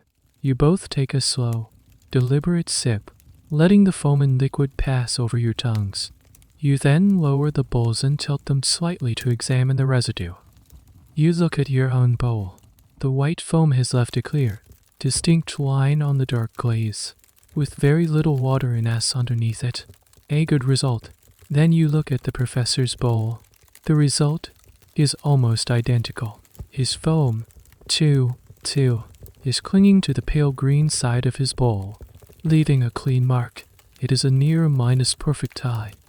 A slow smile spreads across Professor Wei's face. It seems, he says, his eyes twinkling, that the tea has found two friends today. This is a point historians often debate. Were these competitions aggressive, cutthroat affairs driven by ego and the desire to humiliate a rival, as some accounts might suggest? Or were they, in their highest form, a kind of collaborative art, a non-minus verbal dialogue between two masters? The answer, as you are experiencing, is that it could be either. With the flashy merchant, a battle would have been about dominance. With the quiet scholar, it is about communion. The tension in the room dissolves, replaced by a warm, companionable silence. The young scholar looks back and forth between the two of you, his face alight with understanding. You have not just made tea. You have engaged in a conversation without words, a battle without a loser, and an artistic exchange of the highest order. You prepare the tea as usual, grinding the powder, heating the water, whisking the foam. You create a perfectly respectable, if not competition minus worthy, froth in a simple utility bowl. But then, you do something different. You reach for a small, lacquered box on your shelf. Inside are not precious teas or incenses, but condiments. You take out a tiny bamboo spoon and scoop up a few grains of fine sea salt, sprinkling them over the white foam.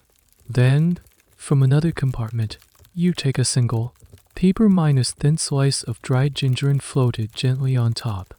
What you have just created is a version of tea that was surprisingly common, yet is often forgotten in later histories that focus solely on the pure whisked tea of the literati.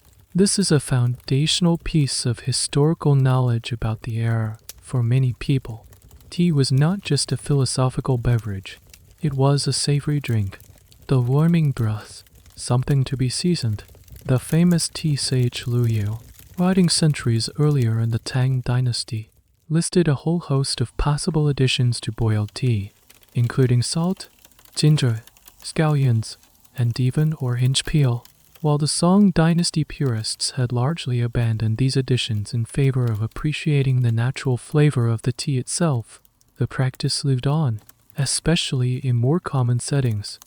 You take a sip. The experience is completely different from the pure tea you've been drinking all day. The salt doesn't make it salty in an unpleasant way. Instead, it sharpens the flavors, suppressing some of the bitterness and enhancing the savory, umami quality of the green tea powder. The slice of ginger adds a gentle, warming spice that perfumes each sip and leaves a pleasant heat in the back of your throat. It is less of a refined, contemplative drink and more of a comforting, invigorating one. It feels wholesome, almost medicinal. This brings you to a quirky and specific detail of your time: the Song Dynasty milk tea. While it contains no actual milk, some tea preparations involved adding other ingredients that created a creamy, broth minus like consistency. The most elaborate of these involved pounding walnuts or almonds into a fine paste and whisking it into the tea along with other spices. The result would have been a thick, rich, and nutritious beverage that was a meal in itself, something utterly alien to the later concept of tea as a simple, watery infusion. Imagine serving that to Professor Wei. As you sip your salty, gingery tea, you think about the wide spectrum of taste in your city. You, in your quiet shop, are at one end of that spectrum, pursuing a pure, unadulterated ideal.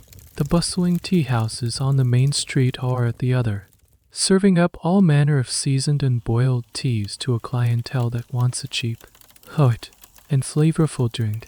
You are an artist, they are publicans, but you are both part of the same ecosystem, the same vibrant tea culture.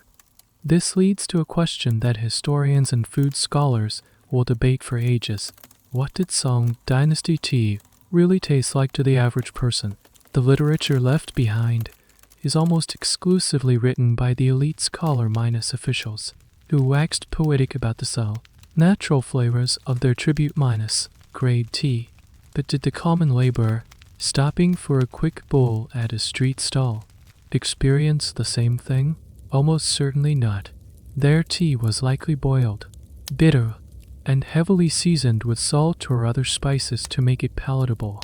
The true taste of tea in your era is therefore not a single flavor, but a wide and diverse range of experiences, dictated by social class, occasion, and personal preference. The last of the savory ginger tea has warmed your stomach, and a sense of gentle satisfaction settles over you. The sun is now hanging low in the sky, painting the paper of your windows a deep, warm orange. The day is winding down. The sounds from the street outside have changed again. The frantic energy of commerce has been replaced by the weary but cheerful sounds of people heading home. You hear the clatter of shutters being put up for the night, the calls of parents summoning their children, the low murmur of neighbors exchanging the day's last bits of gossip. You sit on your mat, not in a state of readiness for a customer, but in a state of reflection. Your thoughts drift to your title, or rather, your informal designation chábóshì, tea doctor or tea erudite. It's a term of respect, one that you have earned through years of practice and dedication. But what does it actually mean? This is a fascinating and slightly nebulous piece of Song Dynasty social history. The term chábóshì, or erudite, was originally an official court title, a high-ranking academic position for scholars who were masters of a particular classic text. They were the doctors of the 5 classics. For example, the During era. The term has started to slip its official moorings and is now used more informally in the bustling urban culture of Beijing. It has become a colloquial honorific for someone who has achieved an exceptional level of mastery in a specific, often artistic or commercial, field. So, there are not just tea doctors like you. You've heard the term applied to a particularly skilled storyteller, a story doctor. There are famous chefs referred to as cuisine doctors. There are even renowned arrangers of elaborate parties who are jokingly called entertainment doctors. It's a sign of a society that is beginning to value specialized, practical knowledge and artistic skill alongside traditional academic learning. But here's the quirky and specific detail. There is no official guild, no examination, no certificate that grants you the title of. You don't apply for it. You don't get a diploma. You simply wake up one day and realize that people are starting to call you that. It is a title bestowed by public consensus, by reputation. It is earned when a student, like the young man from this morning, introduces you to his teacher using that title. It is earned when a traveling merchant hears of your shop through word of mouth and seeks you out. It is a fragile, intangible thing, built bowl by bowl, day by day. You remember the years before anyone called you a doctor of anything. You remember being a young apprentice yourself in a much larger and busier tea house. You remember the endless, grueling tasks, hauling water, tending the charcoal fires, cleaning dozens of bowls until your fingers were and grinding endless cakes of second-rate tea until your arms ached. You remember watching your own master, a stern, silent man, and trying to decipher the secrets of his craft through pure observation, as he offered very little in the way of direct instruction. Your graduation was not a ceremony. It was the day your master, after tasting a bowl of tea you had prepared for him, simply grunted, "It is not terrible," and allowed you to serve a customer for the first time. That was it. That was your diploma. This leads to a point of ongoing academic debate for future historians. How was specialized craft knowledge, like the art of whisking tea, actually transmitted in an era before formal vocational schools? Was it primarily through these strict, observation-based apprenticeships? Were there secret manuals passed from master to student? Or was it a more fluid process of imitation, experimentation, and peer-to-peer learning in urban centers like Beijing? The lack of formal records makes the question difficult to answer. The knowledge lived in the hands and minds of practitioners like you, transmitted through action rather than text. So, The title is not a destination you have arrived at. It is a standard you must live up to every single day. It is a quiet pressure, but not an unpleasant one. It is a responsibility to the leaf, to the water, to the bowl, and to the small but appreciative community you serve. It is the silent engine that drives you to fetch the water from the special well before dawn, to spend an hour grinding a few spoonfuls of powder, to practice your art even when there is no one there to see it. The last sliver of the sun disappears below the rooftops. The orange light on your window fades to a soft, dusty rose. The day is well and truly over. You are not a court official with a guaranteed salary and rank. You are a doctor of a fleeting art, your position secured only by your skill and the quiet respect of your peers and patrons. And for you, in this quiet moment of twilight, that is more than enough. The last customer is long gone. The sky outside has deepened to a velvety indigo, and the city's symphony has modulated into its nightly key. The boisterous sounds of commerce have been replaced by the softer, more intimate sounds of domestic life, the gentle clatter of bowls from a neighbor's evening meal, the distant melody of a flute being played poorly by a learning child, the low hum of conversations drifting from open doorways. This is the hour of the unlit lamp, the moment of transition between the day's labor and the night's rest. It has been a full day. You have served the earnest scholar, endured the boastful merchant, and shared a moment of profound, silent communion with the venerable professor. Your shop, for this brief period, is entirely your own again, and in this quiet solitude, you experience a feeling that is one of the most underrated luxuries of your life, the deep, uncomplicated pleasure of being alone in your own space after a day of social performance. There are no customers to impress, no standards to uphold other than your own.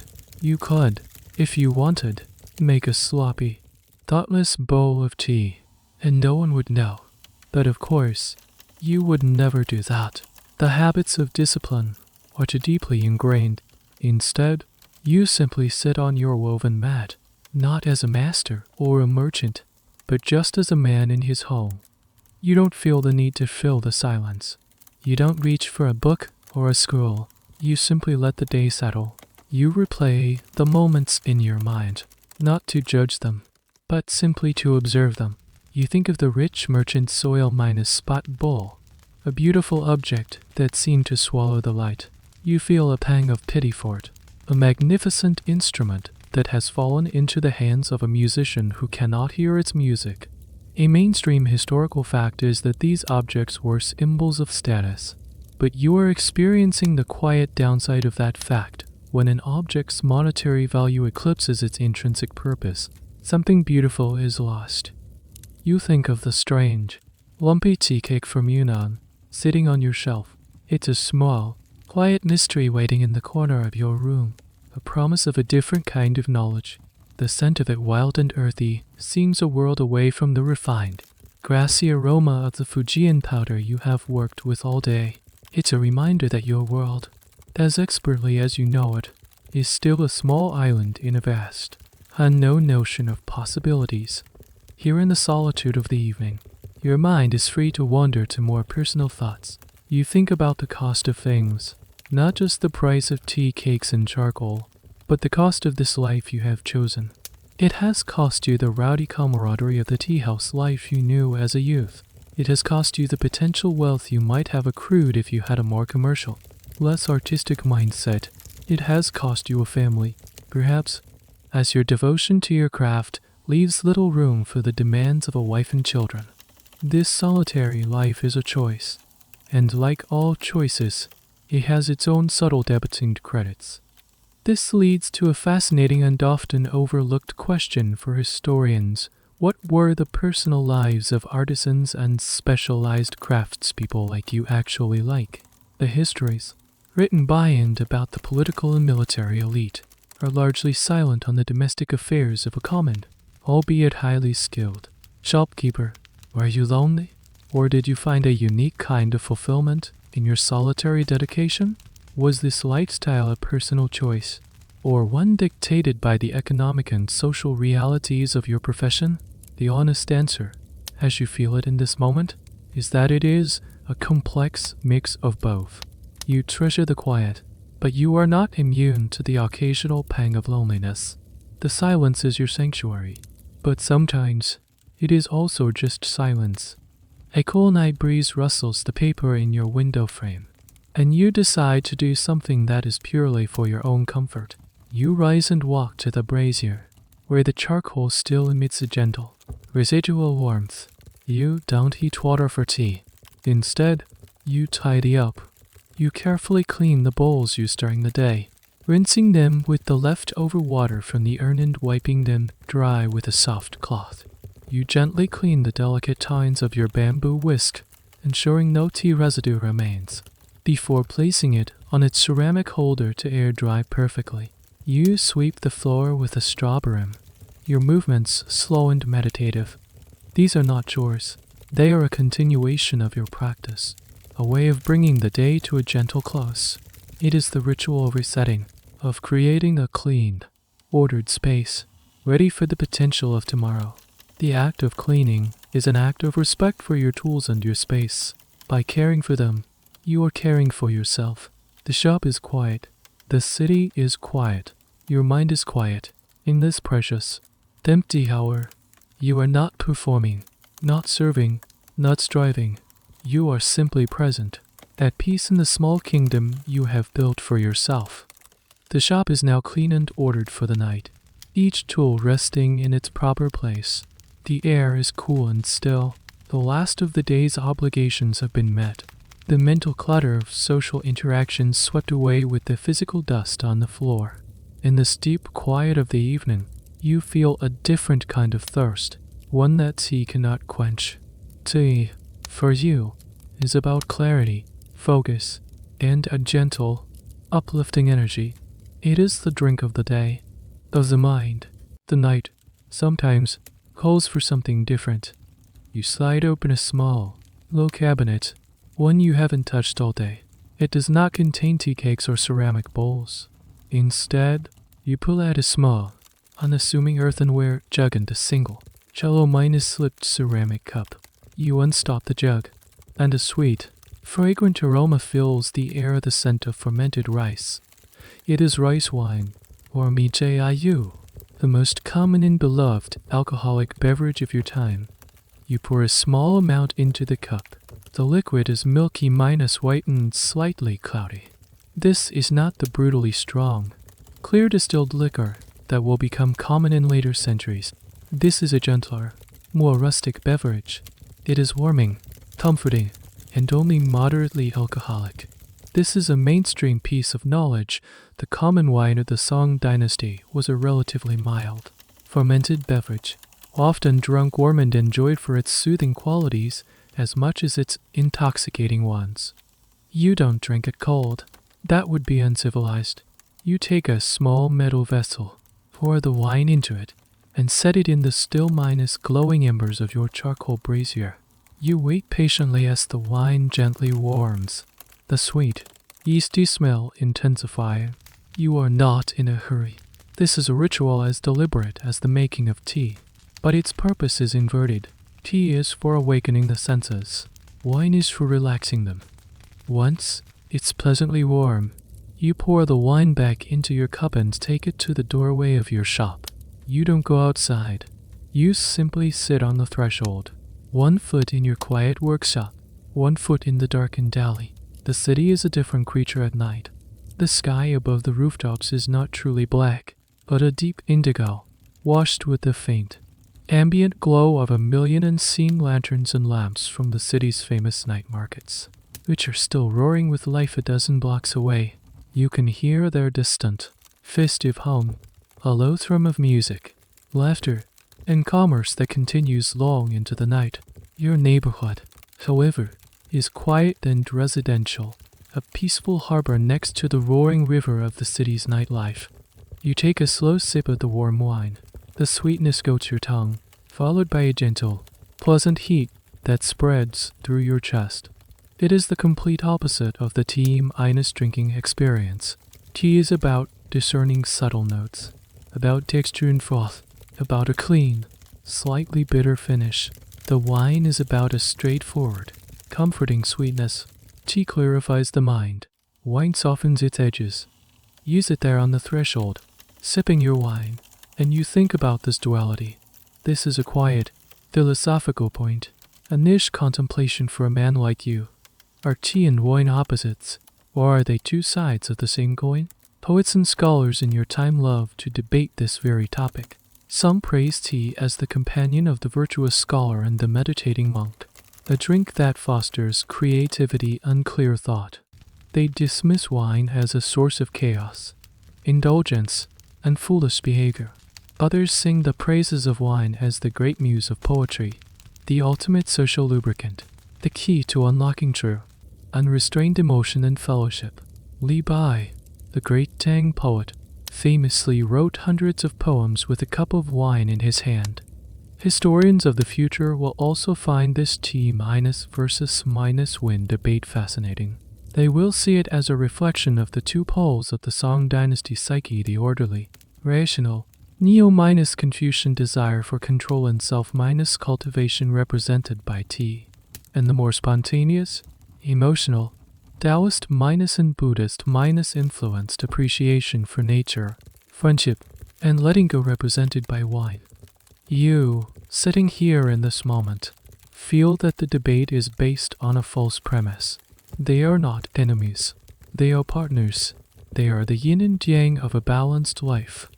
A day of focused, T-fueled discipline finds its perfect conclusion in a cup of gentle, mind-softening wine. To live only in the world of tea would be to live a life of admirable but sterile rigidity. To live only in the world of wine would be to descend into chaos and neglect. The secret, you feel, is in the balance, in knowing the proper time and place for each. You finish your cup. The warmth has settled deep in your belly. The sharp edges of the day, the merchant's arrogance, the pressure of the dew, cha have been smoothed away. You feel a gentle sense of peace, a quiet contentment with the rhythms of your life. You have paid homage to the clarity of the mind. Now you have paid homage to the quiet repose of the spirit. The day is complete. You rinse the wine cup, put it away, and prepare for the final tasks before sleep. The pleasant, gentle warmth of the rice wine still lingers as you turn to the final administrative task of your day. The artist and the philosopher can now recede. For a few brief moments, you must be a man of commerce. You retrieve a small, flat wooden box from a shelf. Inside, there is no tea, but a collection of thin, polished bamboo sticks, an inkstone, a brush, and a long, narrow ledger book made of mulberry paper. This is your accounting department. You sit at your low table, the same table where you perform your tea ceremonies, and lay out your tools. You dip the ink stone in a few drops of water and begin to grind your ink stick. The circular motion slow and meditative, much like the grinding of tea, but with a different purpose. The sharp, mineral scent of the ink rises to meet you. Then you open your ledger. The pages are filled with columns of your neat, precise calligraphy. This is the unglamorous but essential record of your small business. Next, you take out the day's earnings, which you had placed in a simple cloth bag. You pour the contents onto the table. It's a small pile of currency, a snapshot of your day's interactions.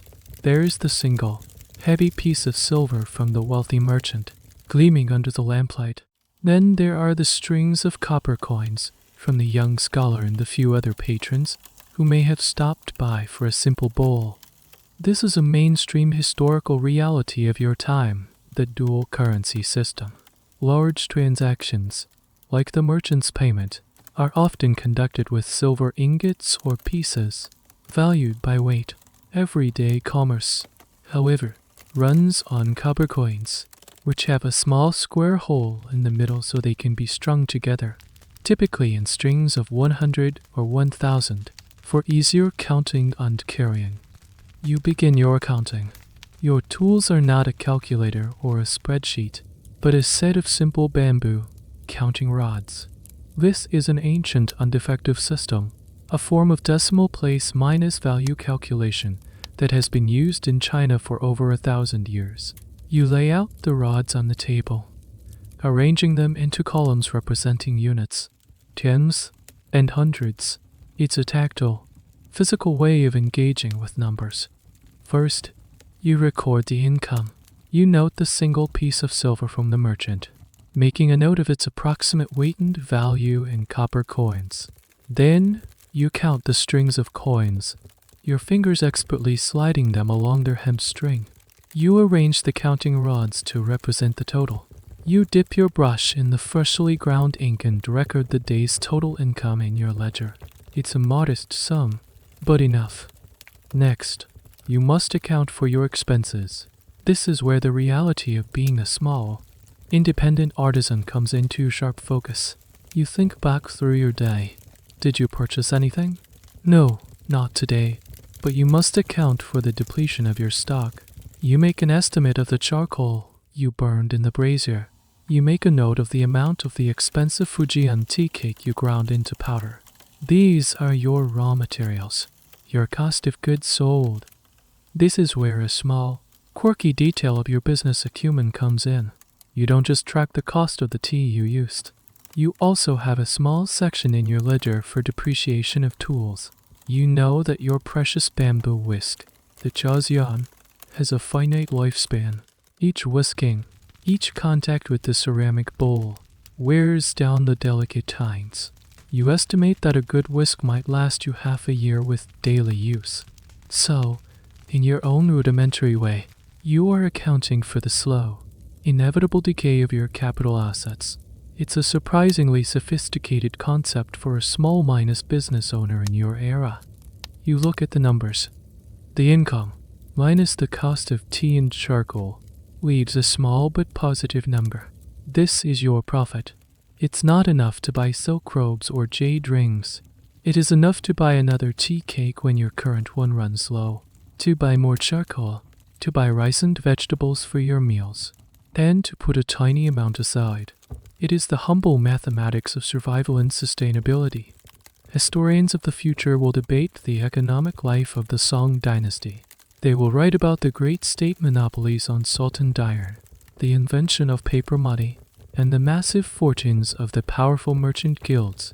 But the economic reality for the vast majority of people, for artisans and small shopkeepers like you, is what you see on your ledger right now. It is a life of small margins, careful planning, and a constant, quiet calculation of costs and benefits. With your accounting finished, you neatly stack the counting rods and place them back in their box. You put away the ledger and the inkstone. The businessman's work is done. This short, focused task has grounded you, pulling your mind away from the philosophical realms of tea and wine and planting it firmly in the soil of practical reality. It's a necessary balance. An artist who cannot manage his accounts will not remain an artist for long. The numbers on the page are the invisible foundation that supports the visible beauty of your art. You have tallied the day's accounts, and your small enterprise is still solvent, still alive. That is its own quiet kind of victory. With the day's accounts settled and the tools of commerce put away, you are finally, truly off the clock. The last vestiges of your professional persona, the master, the artist, the shopkeeper, fall away. You are now just a resident of this small, quiet alley. You slide your door open just a crack, not for business, but for connection. The night air is cool and smells of damp earth and the faint, lingering scent of a neighbor's cooking fire. From across the narrow alley, a soft light glows in the window of the shop opposite yours. It's a lantern shop, run by an old man named Mr. Chen and his wife. You see his silhouette moving behind the paper screen. A moment later, your own door is nudged open wider, and Mrs. Chen stands there, a steaming bowl held carefully in her hands. "Master," she says, her voice warm and crinkled like her face. "My old man made too much noodle soup again. You know his eyes are bigger than his stomach. Would you help us with it?" This is a familiar and comforting ritual, a small, unspoken pact of neighboral incense. You are a single man, and your own cooking is often simple and perfunctory. The Chenes, whose children are grown and have moved to other parts of the city, often find themselves with extra food. This simple exchange is the bedrock of your community. You are too kind, Ento Chen, you say, taking the bowl from her.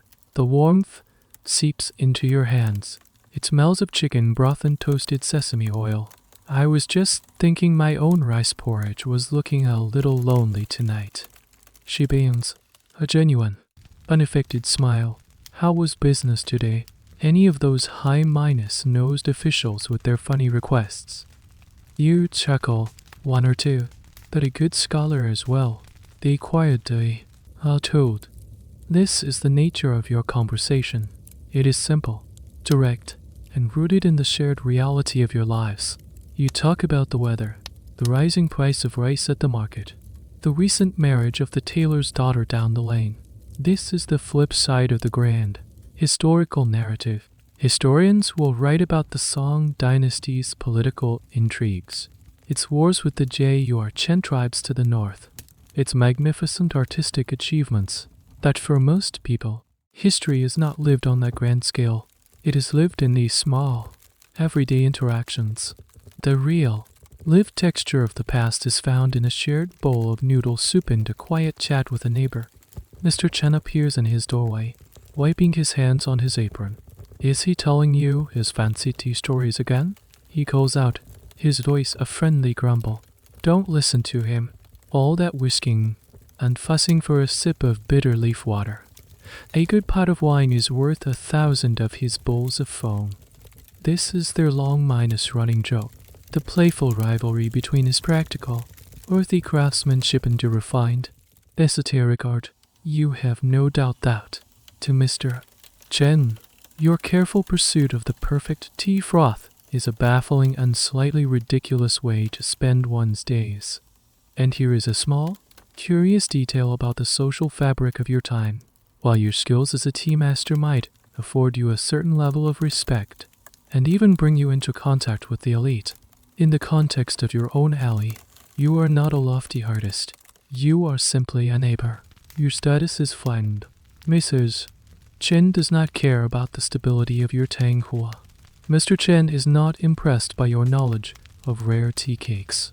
They know you as the quiet man who lives alone, who is good at listening, and who sometimes looks a little too serious for his own good.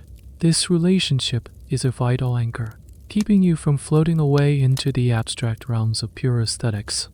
Your lanterns seem to be burning brightly tonight. You reply to Mr. Chen, gesturing with your head towards his shop. The festival must be keeping you busy. He grunts. Busy, yes, but the pay is slow. The palace ordered 100 new silk lanterns for the gardens, but they pay when they feel like it. I tell you, it's better to sell one good paper lantern to an honest man than 100 silk ones to a prince.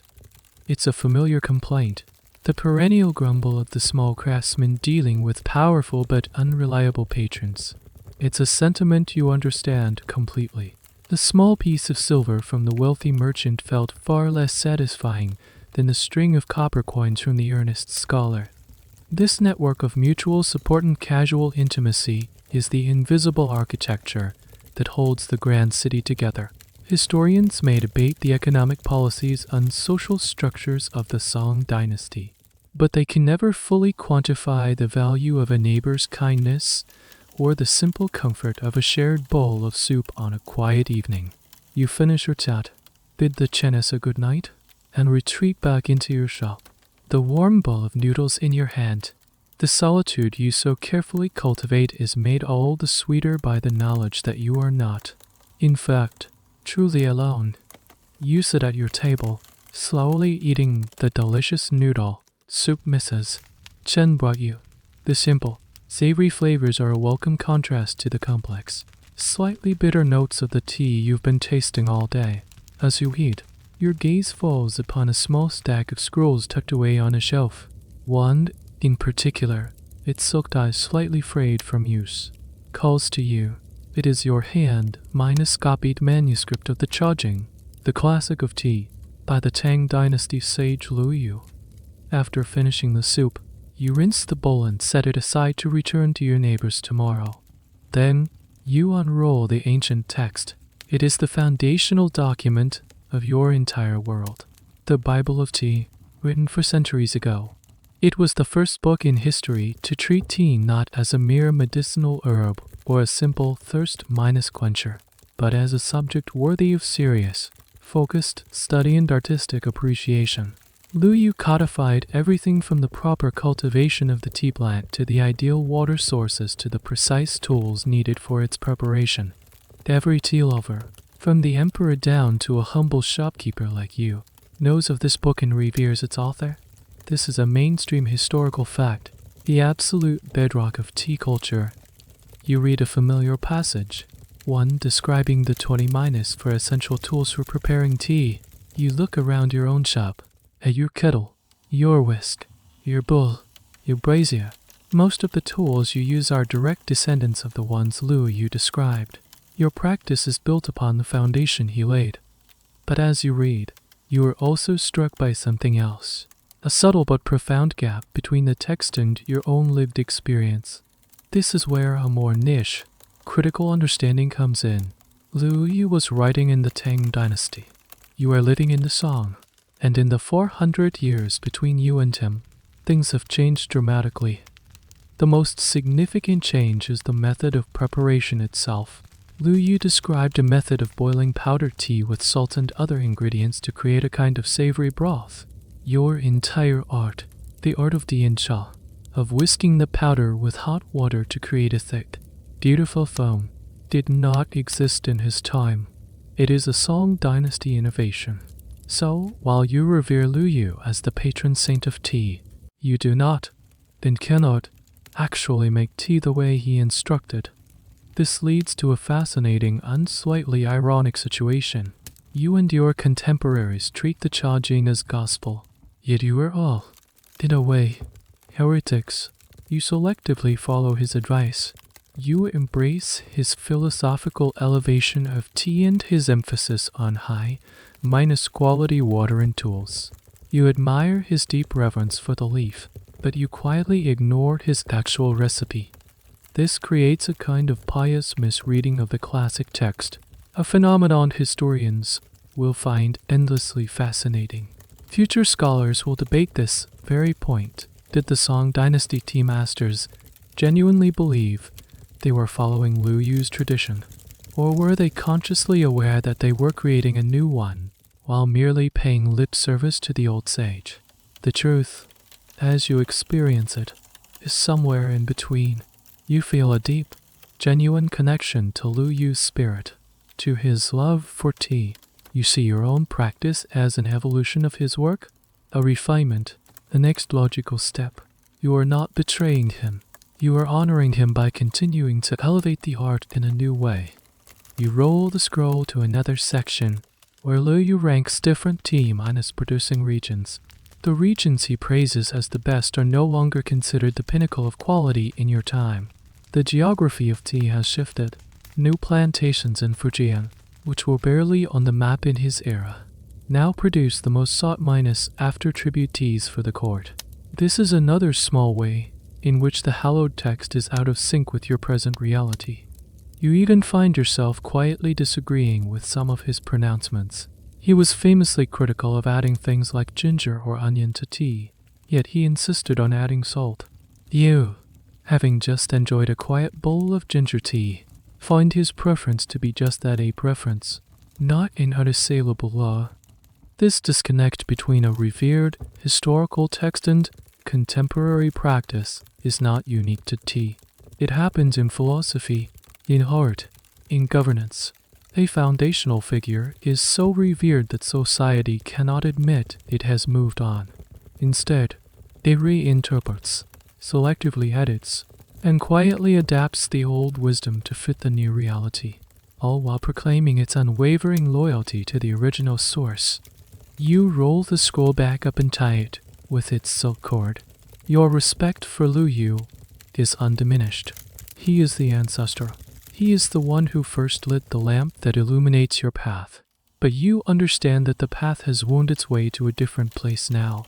The lamp still shines, but it reveals a new landscape. Your art is a conversation with the past, not a slavish imitation of it. It is a living, breathing tradition, one that you are a part of, here in the vibrant, ever-changing world of the song. The thought gives you a sense of both humility and pride.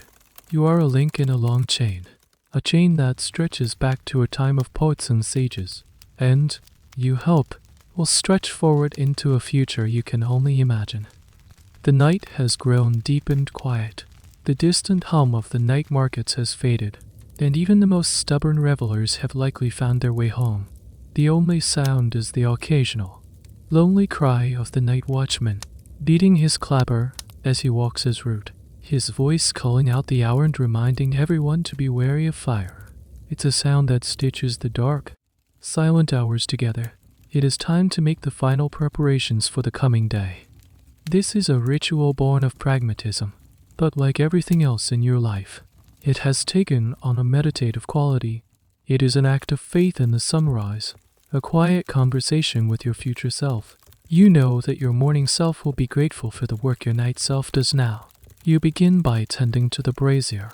The charcoal has burned down to a mound of soft, gray ash with a few ruby-red embers still glowing deep within. To save fuel, you don't extinguish it completely. Instead, you carefully bank the embers, covering them with a thick layer of ash. This is a common and clever technique. The ash insulates the embers, starving them of oxygen and causing them to smolder at an incredibly slow rate.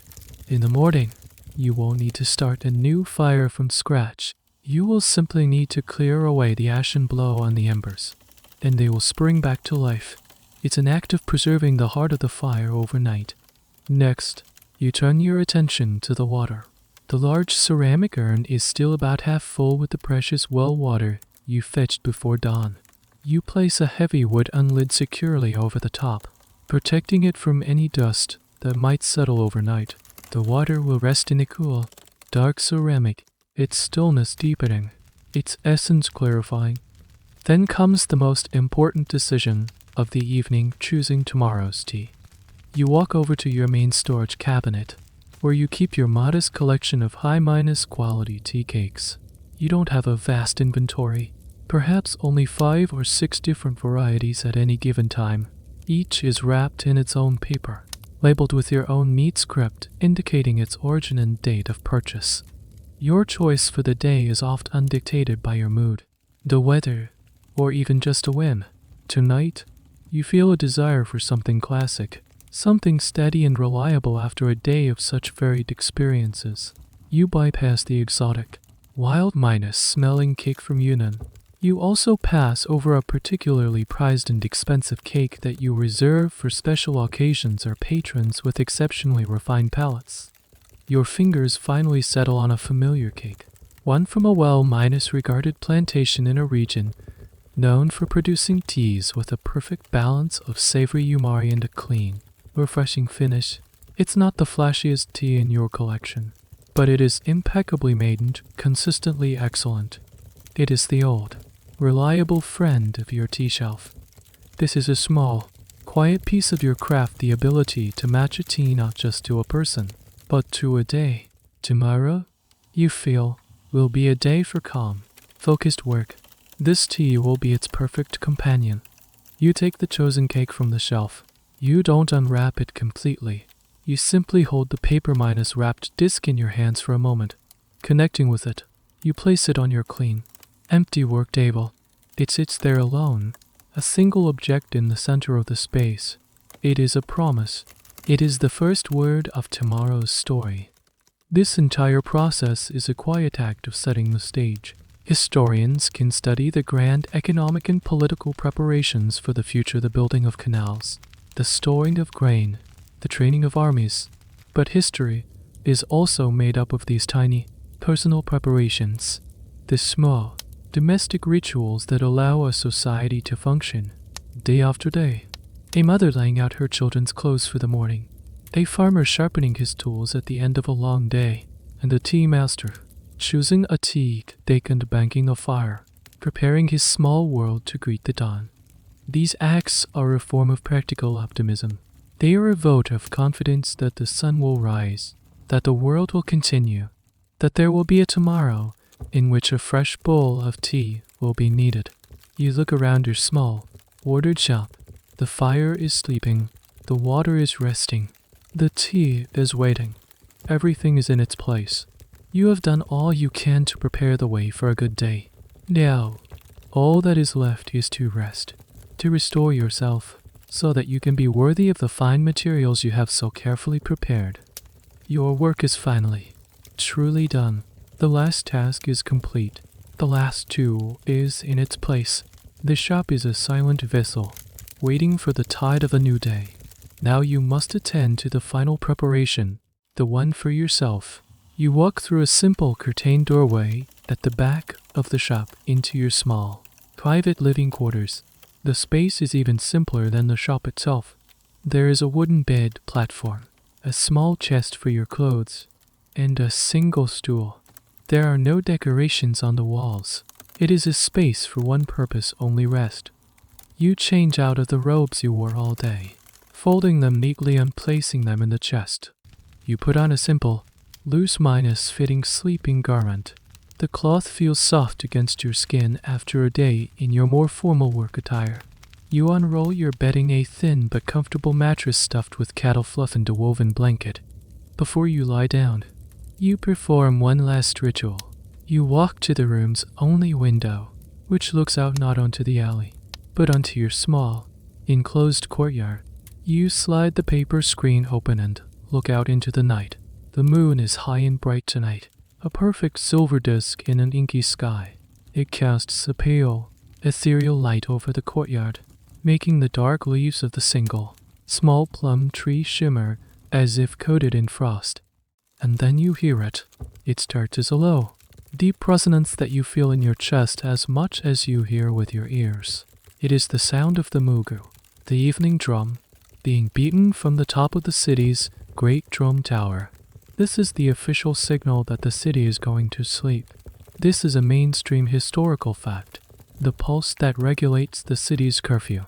The drum beats a slow, steady, powerful rhythm, its voice rolling out over the tiled rooftops, across the silent canals, and into every home in Delhi. After the last drumbeat fades, the city gates of the outer walls will be closed and barred.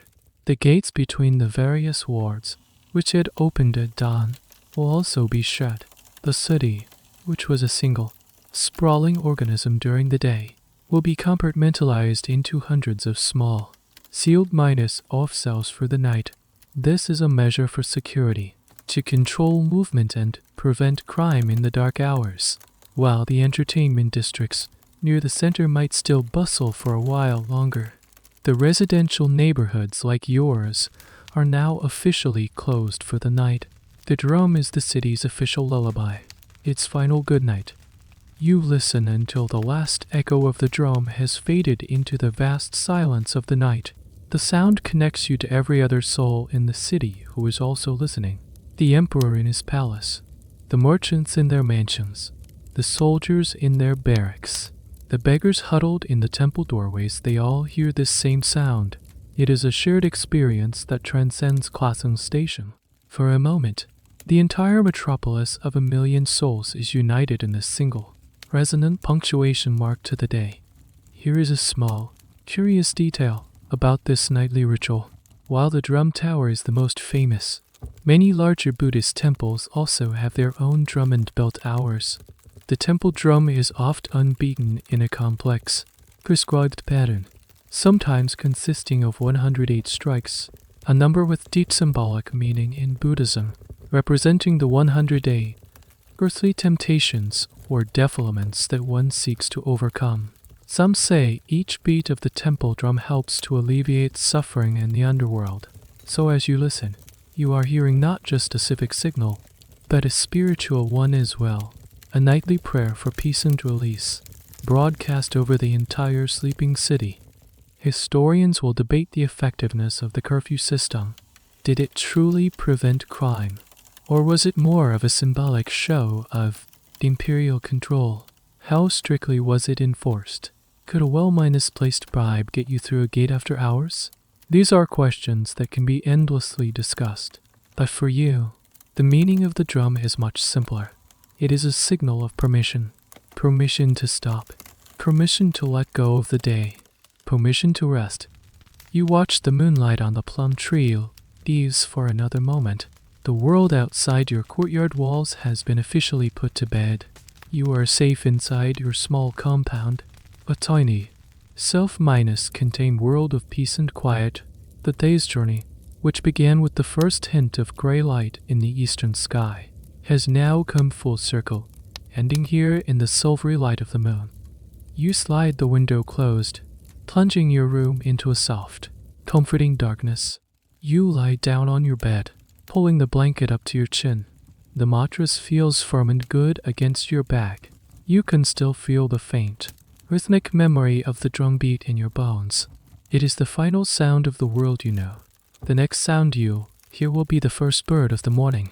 Between now and then, there is nothing left to do but drift away. You lie in the quiet darkness of your room, your body still, your mind beginning to unmoor itself from the day's thoughts. The physical sensations of the world start to fade. The firmness of the bed beneath you, the weight of the blanket upon you, these things become distant, abstract concepts. The only thing that seems to remain is the faint, phantom scent of your trade. It has soaked into the wood of your home, into the fibers of your clothes, and, it seems, into your very being. It is the smell of tea, but it is not just one scent. It is a complex, layered perfume that has been building all day. You can almost parse the individual notes as you drift closer to the edge of sleep. There is the faint, dusty, mineral smell of the dried e-cake before it was ground. There is the toasty, nutty aroma that it released when you warmed it over the brazier, a scent of awakening potential. Then comes the vibrant, grassy, almost sweet smell of the freshly ground powder, the smell of pure, concentrated life. As you drift deeper, another scent memory emerges, the clean, slightly metallic smell of the hot water as it hit the silver kettle, the sound of it whispering as it came to its second boil, and then the smell of the tea itself as the water bloomed the powder a rich, savory, oceanic aroma. The smell of Umari being released into the world. It's the smell of the scholar's bowl, the merchant's bowl, the professor's bowl. It is the smell of your art. But other scents join the chorus now, swirling in your half-conscious mind. You can smell the sharp, spicy perfume of the slice of ginger. You floated on your own savory tea, a scent of warmth and comfort. And underneath it all, a strange, new aroma lingers, a ghost you have not yet come to know. It is the earthy, leathery, slightly medicinal scent of the forgotten tea cake from Yunnan, a wild note in the carefully composed symphony of your day. It smells of distant mountains and unfamiliar traditions. These scents are not just smells, they are memories. They are the story of your day, told in a language that bypasses words and logic. Each aroma is a key that unlocks a feeling, the focus of the morning's grinding, the tension of the Dian Cha, the simple pleasure of the neighbor's soup, the quiet satisfaction of the evening's wine. This is a small, strange truth about a life dedicated to a sensory craft. Your memories are not just images or sounds. They are tastes and smells. A historian might read about the Song Dynasty, but you have inhaled it. The boundary between waking and sleeping begins to dissolve completely. The scents in your memory start to merge and blend in dreamlike ways. You imagine a tea that smells of moonlight on a plum blossom, a foam that tastes of the deep, resonant note of the evening drum. You are no longer in your bed. In your room, you are floating in a vast, dark space, surrounded by the swirling essences of your day. Theologians and philosophers of your time debate the nature of the soul and what happens to it after death. But you, in this moment, are experiencing a different kind of transmogrification. Your consciousness is dissolving into the scent of tea, becoming one with the essence of your life's work. You are no longer the tea master. You are the tea. You are the water, the leaf, the powder, The foam. You are the bitterness and the sweetness, the stillness and the energy. In your dream, you see the bamboo stalk you painted on the foam. It is no longer a tiny image in a bowl. It is a vast, towering forest, and you are walking through it. The wind rustles the leaves, and the sound is like the soft whir of your bamboo whisk. The air is filled with a clean, green fragrance. There is no anxiety here, no need to perform, no customers to please. There is only the endless, peaceful, fragrant forest of tea. You have gone so deep into your craft that you have entered its dream-minus world. The day's journey is over, and the night's journey has begun. The dream of the bamboo forest begins to fade, its sharp green edges softening into a formless, gentle gray. The sensation of walking dissolves. You are no longer a body, no longer a defined self moving through a landscape. You are simply awareness, floating in a vast, quiet, and peaceful space. The last, most tenacious remnants of the day have finally released their grip on you. The face of the merchant, the weight of the professor's gaze, the numbers on your ledger all have dissolved like sugar in water, leaving not even a trace behind. You are no longer a tea master. The title, the skills, the responsibilities, they have all been gently lifted from your shoulders and placed on a shelf. Much like you placed your tools before bed, they are waiting for you, safe and sound, for when you need them again tomorrow. But for now, in this deep, dreamless space, you are free of them. You are not your profession. You are not your skills. You are not your reputation. In the immense, sprawling, and ceaselessly moving city of Bianjing, you have become a single, stationary point of utter stillness. The city breathes around you. The last watchman walks his final round, his footsteps echoing in streets you can no longer hear. In the imperial palace, scribes are still at work under candlelight, recording the events of a history you are a part of but do not know. In the canals, a few lone barges drift silently, carrying goods for a market that will awaken in a few hours. The entire, complex machinery of the metropolis continues to turn, but you have been released from your role as one of its cogs. You have become, simply, a sleeper, one of a million sleepers, each lost in their own private oblivion. You are no different from the emperor in his silken bed, the shopkeeper in his small room, the monk on his simple mat. In sleep, all are equal. All have surrendered to the night. All have returned to the same fundamental state of being. This is a quiet, universal truth, the great democracy of slumber. This deep, profound rest is the final, most crucial ingredient in your art, though it is one that is never written about in the tea classics. It is the fallow season for the soul. It is in this emptiness that the subtle energies you have expended throughout the day are replenished. It is in this silence that the inspiration for tomorrow's quiet artistry can be born. The perfect bowl of tea is not just the result of good water and fine powder. It is the result of a calm, centered, and well-rested spirit. All the technique in the world cannot compensate for a tired mind or an anxious heart. Your breathing is slow and even now, a gentle tide rising and falling in the darkness. Each breath pulls you further away from the shore of the waking world, further out into the deep, calm ocean of sleep. There are no more thoughts. There are no more memories. There are no more dreams. There is only the profound, restorative peace of non-minus being. You are a single, quiet note in the great, silent symphony of the night. Here, in the heart of the world's greatest city, you have found a place of perfect peace. Everything has, at last, come to a state of absolute and utter calm. You are drifting now, on a slow, quiet river. The banks are soft and indistinct, shadows in a world made of twilight. The water makes no sound as it carries you along. You are not in your bed anymore. The very idea of a room, of a city, feels like a distant and half-minus forgotten story. There is only the gentle, effortless motion forward, into a deeper and more peaceful dark. The air is soft and cool against your skin, and it carries the faintest scent of damp earth and night minus blooming flowers. a scent from a garden you may have known once, or perhaps only dreamed of. The moon, which was a sharp, silver coin earlier in the night, has dissolved. Its light is now a gentle, pervasive glow that seems to come from nowhere and everywhere at once, suffusing the soft mist that rises from the river's surface. There are no more thoughts, only sensations. The feeling of being held, of being gently rocked by a current that knows exactly where it is going.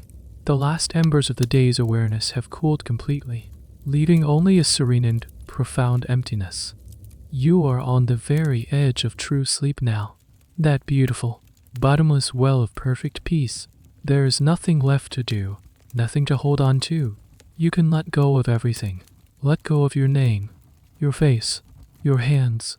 Let them dissolve into the quiet water. Let the river carry you away from the shore of yourself, out into the great, silent sea of dreams. Everything is soft. Everything is quiet. Everything is safe. The journey is over. It is time to rest. Just rest. The end of the article. Good night.